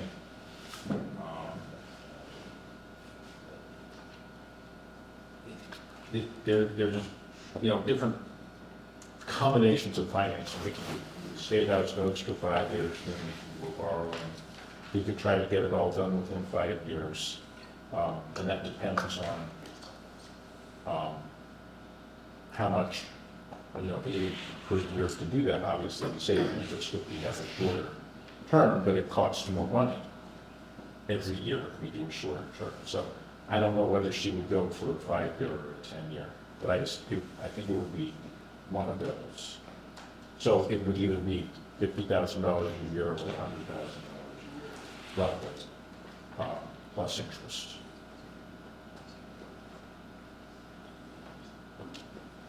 I think it was 60,000. Or if, I wish you would have brought a jetter. I wish you would have brought a jetter unit to us, so we can see the difference. The 650 with the jetter with a 1,000-gallon tank on it. When does everything have to be in by? I mean, I could try to see if I can get something. A quote, that is. Well, theoretically, it doesn't have to be in until, I just didn't. the town meeting, actually, we'll have to attach a price to it. Is there time for him to go out and try to? I can at least, we can still go this route, but I can at least get you the other one, present you the other one if you'd like. Which is fine. This one till you find another one. If you find one cheaper, it'd be better. Yeah, that's fine. I'll do that. I'll look. I'm not gonna not look into it. I'll look at. Can I give him a couple places to go for? Because I'm very familiar with this field. Tell you where to go. Probably does. No. It probably does. No, you can. That's fine. Okay. You can let me know what places you're thinking of. Yeah. Sure. No problem. Okay. If you have any ideas. You guys wanna work together and hash it out? Yeah. It's fine. No, without saying it. Me and Mark and Bob are experts in this field. Yeah, no, and I knew he was. He knows what. So I knew he'd have questions, which is understandable. And I'm not saying that you don't deserve this machine. No, not yet. I'm just saying it's a little overkill. Yeah, no, it's fine. We can. All right, let's move on. Yeah. To be continued? Yep, to be continued. Here, you all set there, bud? I guess so. Yeah.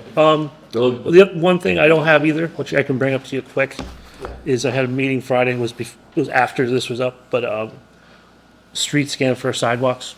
I'm gonna have an official quote, but it's around $6,500 to have like we have for the roads already. That thing- But they just added on. They actually drive a scooter around as opposed to a car with all the cameras.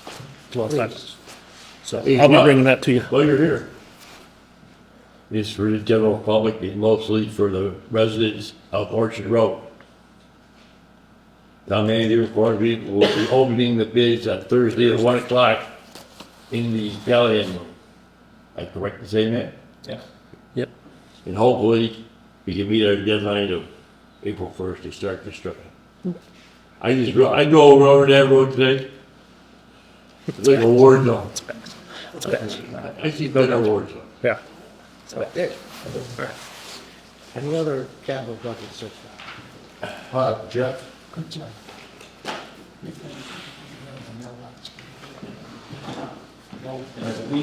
We have gotten a price of plumbing, even though the only thing you have here is the line, is that right? I just confirmed, Dennis was, unable to get the quote, the construction estimate on the plumbing. He told me that that's gonna happen this week. It was a little bit out of his, I think, his comfort zone. He wanted to confer with some other people before putting a number on that. So, They have the HVAC, yep. 7-piece. Yeah, I think there's a kind of a lot of moving parts here. The first thing we had gotten that you guys already had the information on is the HVAC work. We got a construction cost estimate from Hill for either $475,000 for a brand new system for the police department, or to include the offices of Town Hall, the first floor offices of Town Hall would be $875,000. That's for all heat pumps, and also a ERV fresh air intake energy recovery unit or system. They're two separate systems that run congruently with each other. That's obviously to address the issues of, that we have down in the basement of Town Hall. In the police department, to me, the biggest concern there is the lack of fresh air ventilation.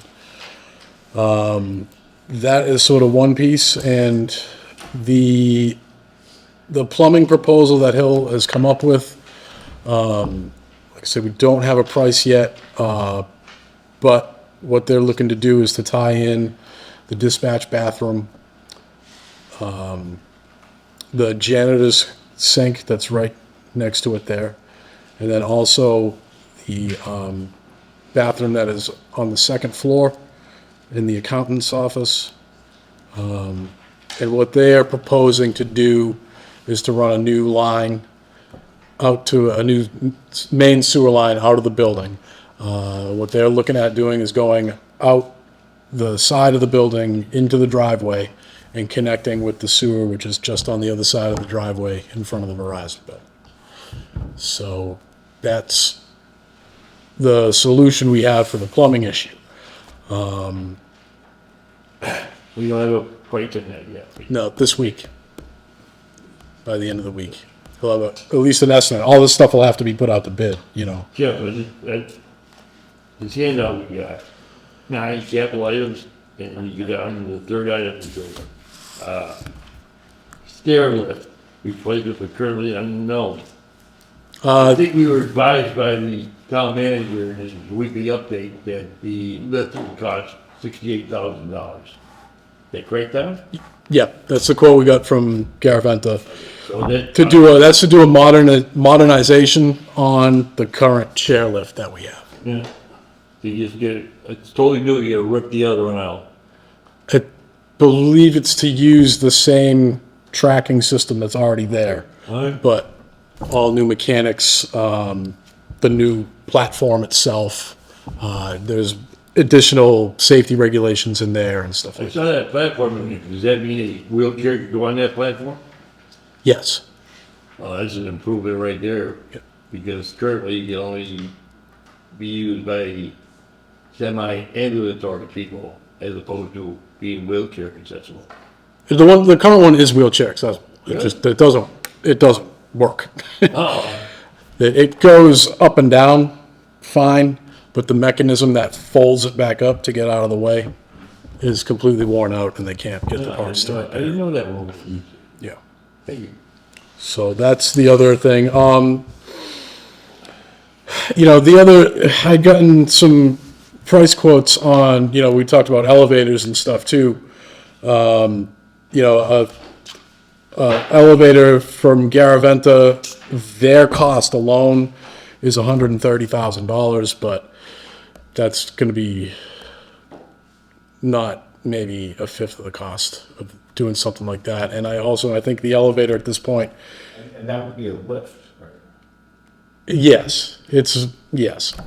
But I think right now, I just don't know where we would put something like that. I have an idea. I've talked to a few of you about it, but I think as long as the police station is still there, I don't see that we can get a lift in the area.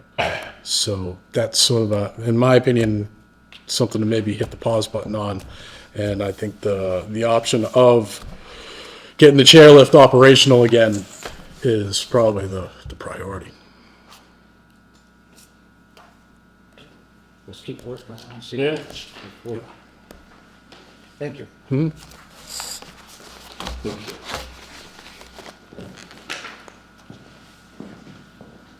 The only other items we had for household items were possibility of painting the second floor of Town Hall. That was $15,500.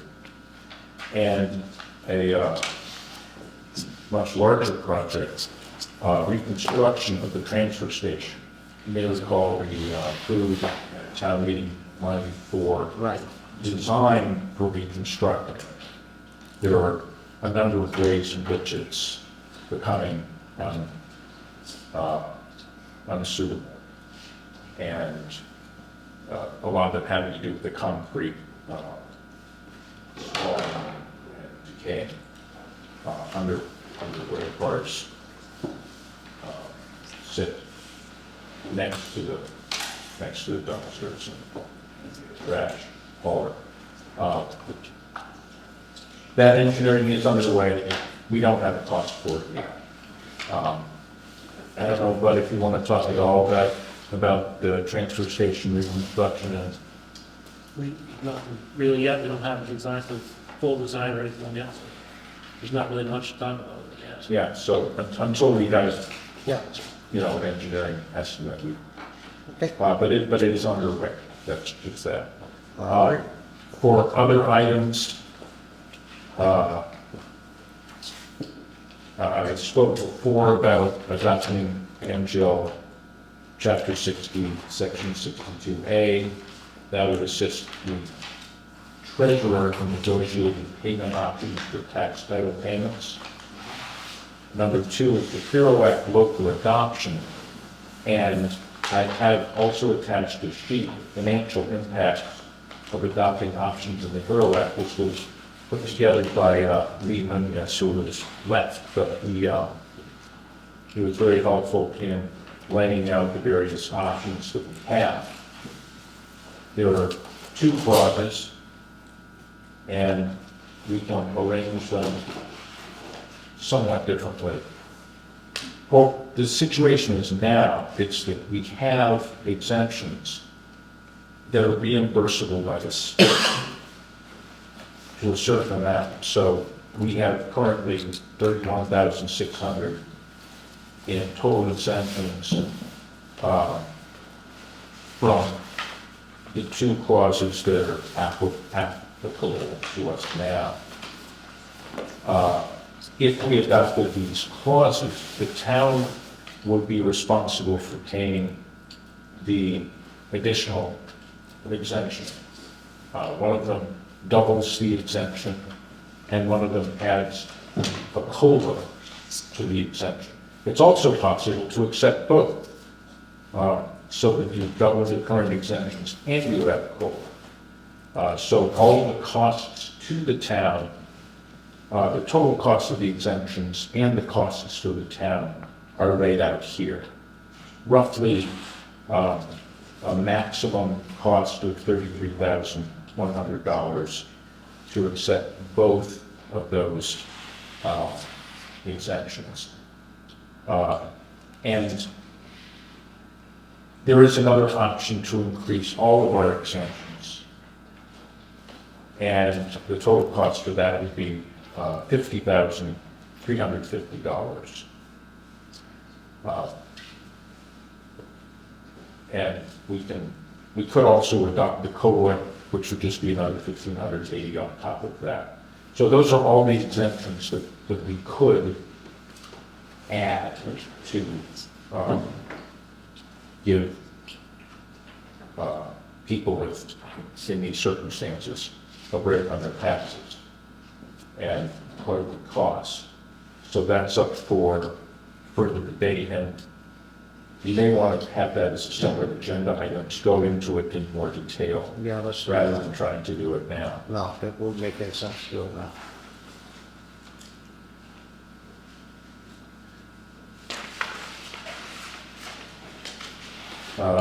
We heard about the green burials, we've heard about civil service, we're definitely going to have to reapply for that, so this would be the year that we, for exempting the town from civil service. I've actually been working with civil service. We should have never filed a legislative request. It seems like we're going to be out. I filed some letters to the commission and to the all of the civil service and the senators. So I think we'll be out in the next week. I actually waiting on an update. I was waiting to give you a surprise, but you guys haven't. Sorry. I'll give you the good news within the week. So we may not have to do anything. Beautiful. Again, an article for town meeting authorization is what would sell the North Mountain Road parcel. The planning board approved the ADU bylaw amendment at their last meeting, so that's ready for the town meeting warrant.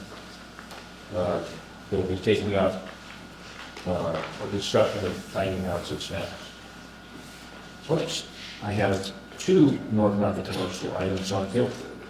And we have those paid for a prior fiscal year. Those are all the warrant articles that I got. There's some language, proposed language for some of them, and some explanation on the following page. Thank you. So that's where that stands, and that's all I have for that warrant item. Okay, thank you. Number 10, discussion of select board meeting starting time. Been brought, possible to start at 6. Look, you know, when this discussion began, it was the select board that initiated this. And some of you said, well, I can do this 6 and 7. It's not about the select board. You should think about the general public. Absolutely. And I think 7 o'clock was a great time for people to get home, have some bite to eat, get cleaned up, and make this meeting at 7 o'clock. It's worked very well for several years. I can't remember not having a 7 o'clock time. I think changing would be foolish. I agree with John. I think people coming from out of town too. We had Yeah, that too. coming out, being handicapped, so. But, I mean. Doesn't matter, Yeah, we got 3 o'clock. I just asked the question why, and we're discussing. And now that you make the point that it gives people time to get home and eat, feed the kids, and get here, I'm fine with it. Okay, well, good. We're great. We're good. Thank you. Okay, calendar updates. Yes, thank you. On the Orchard Road project, there has been a question about the placement of the proposed sidewalk. according to the project engineer, the sidewalk must be constructed on the east or the field side of the road for at least 200 feet, starting at Route 9. Otherwise, it would involve cutting trees, moving poles, and building retaining walls. After that, since the sidewalk starts on the east side, it makes sense to continue it along the east side, at least Pease Avenue. Similarly, south of Pease Avenue and continuing south of the river, existing conditions make sidewalk construction on the west side preferable. So this is an existing conditions, result of existing conditions. Well, I think we should go with that. I mean, that's what they recommend, right? Yes.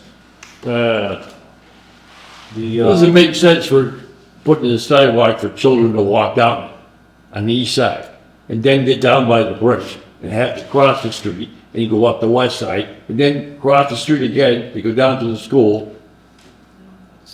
I mean, can we just keep it all on the east side? Bud and I looked at that once before, and it gets up by the country club, it's not even a problem.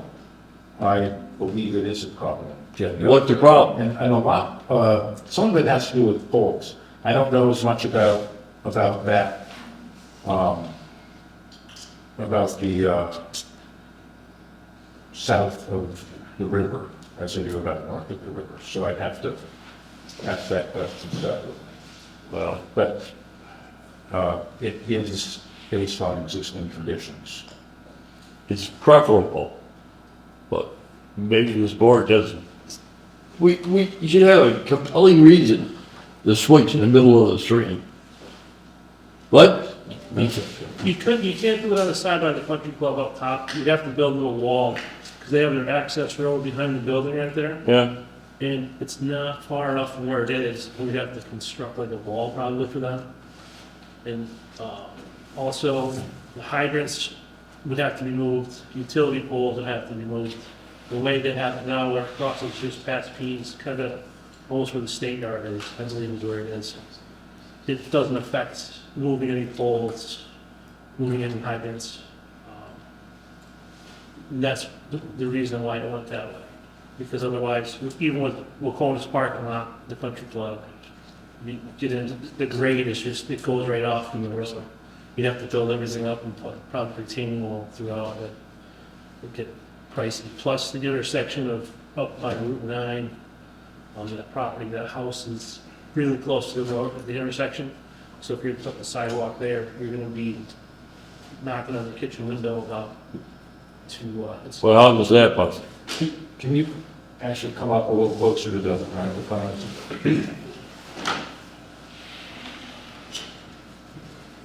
So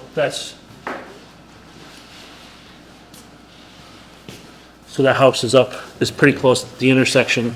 That was gonna be a problem, so that's why they had it on the other side to cross over. Because there's no sidewalk at the end of Orchard Road on Route 9. It's just, it's down probably, I wanna say 200 feet down on the other side of Route 9. I'm not sure what house you're It's a talking narrow. about. Close to the intersection. Right at the top of the hill, right on Route 9, on corner of Route 9 North Street and Orchard Road, there's a house right there in the corner. And they got a bunch of trees and bushes like right there. And you'd have to take them all out to do to do the sidewalk there. So that's why they put on the What did you field. get on the west side? Just pretty much the field. One way to put at it. They have it on the east side on the field, west side from about the state yard up. Because the country club, that side of the river would be real difficult to do it on that side. Not the whole thing, but probably halfway down the hill would be till then, it'd be tough. Yeah. I gotta tell you, the switching across the street is a dangerous business for small children. We could, there'll be crosswalks there for sure, and we can make sure we can put a light up there. Are there lights on those? I don't know if there is one on the contract for that, but I would have money. I'm sure in the budget I could get one up there. I wouldn't worry about it. For me, we could get one. I'd put one in there. We'd make that happen. And there's going to be a break in the sidewalk at the river too, right? Yeah, there's no. So the safety issue, that's the In basis. the river, it's like Housatonic Street, it's a free-for-all to get across the bridge, kind of, you don't have to sell that way, but that's kind of what. So the new bridge was there. Right. Okay. Bob? Amy Lusante is a landowner on Fortune Road, and she wishes to speak. Can you recognize her? It's really not up to the agenda, right? It's not on the agenda, we'll just talk about this, so we can get on the agenda. Okay, because she's I know concerned she about wants, yeah. having the sidewalk. But the hydrants are actually on my side of the road. So you guys were talking about the hydrants being on the east side, they are actually on the west side, on the field side. So it doesn't really make sense to put a sidewalk over the hydrants, because we know that we have issues with our water lines in this town. Thank you. Thank you. Okay, Tom, anything else? Yes. New Orchard Road bidding is proceeding well with 19 plan holders registered so far, including several major regional construction companies. There have been 2 addenda issues, which I have sent to all plan holders and posted on Compass, responding to questions on the bid that's posted. Bids are due this Thursday, February 27th at 1 p.m. On Wednesday, about 35 Dalton and Pittsfield residents attended a meeting about the Division Road reconstruction project.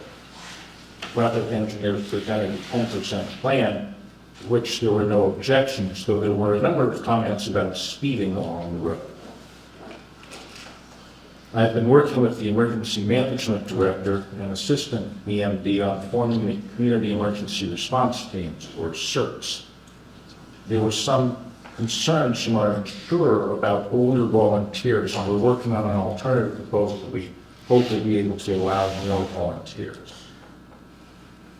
Meetings with the Cable Advisory Commission have accelerated, and we've begun speaking with the representative of Charter Communications, or Spectrum, regarding the negotiation of a new license agreement. The Conservation Commission has declined the option of acting as the Stormwater Management Commission, and that commission will be holding an election for a new chair at its next meeting on March 13th. That will be you. Oh, yes. No, we don't want more. That'll do it. Come on, everybody, come on. The employee handbook project is progressing, with the consultants having had 2 meetings with employees in general, and now follow-up meetings with department heads. Finally, I'm pleased to announce that I intend to retire July 1st. I'd like to thank everyone who was involved with the repeal of the windfall elimination provision that has made it possible for me to do so. Okay. I will work with town manager to get things moving on your replacement. That's all I have. Can I ask you any questions? About the solar panel array over here on the Warren property, next to the Patriga property, is there any update? You told us there was a problem they had with Eversource and connectivity. Nothing been resolved. That problem, are they still in your hopes? I have nothing new on that since the last. Okay, thank you.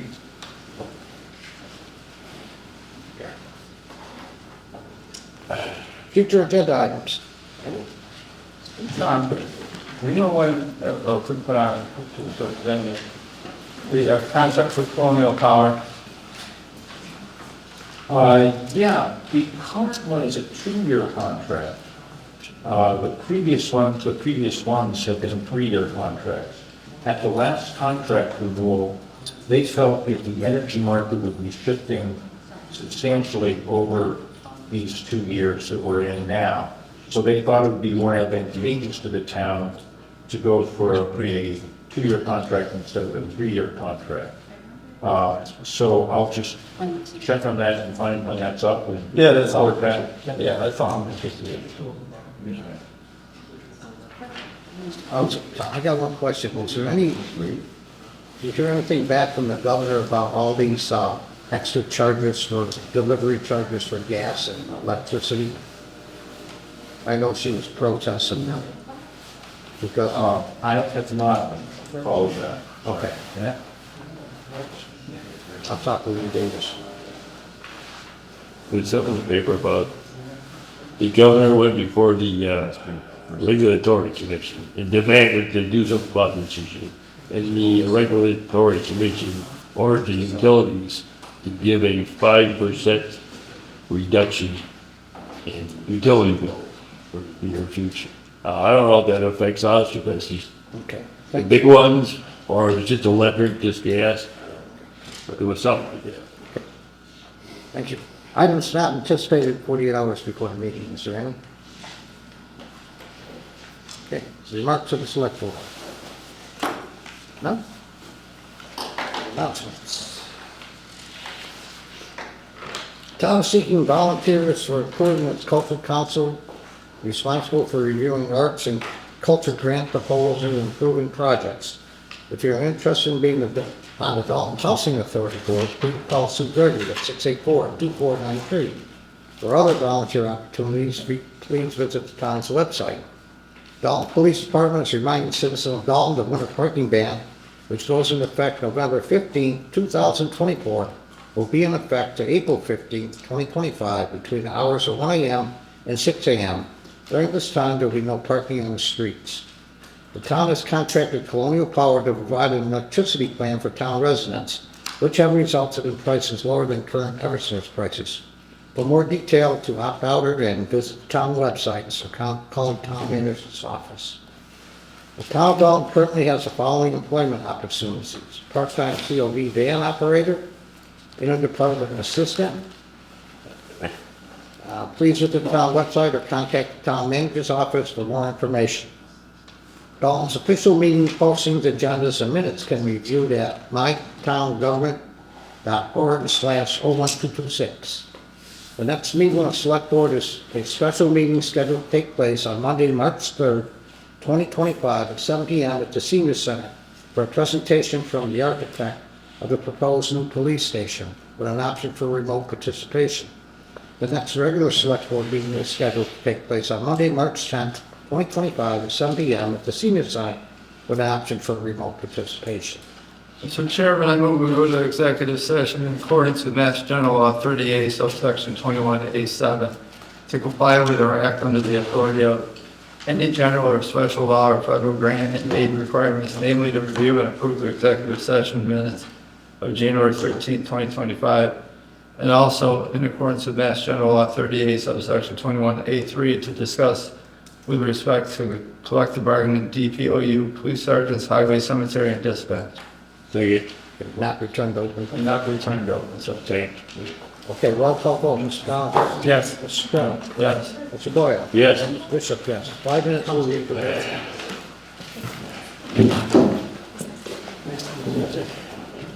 You like it?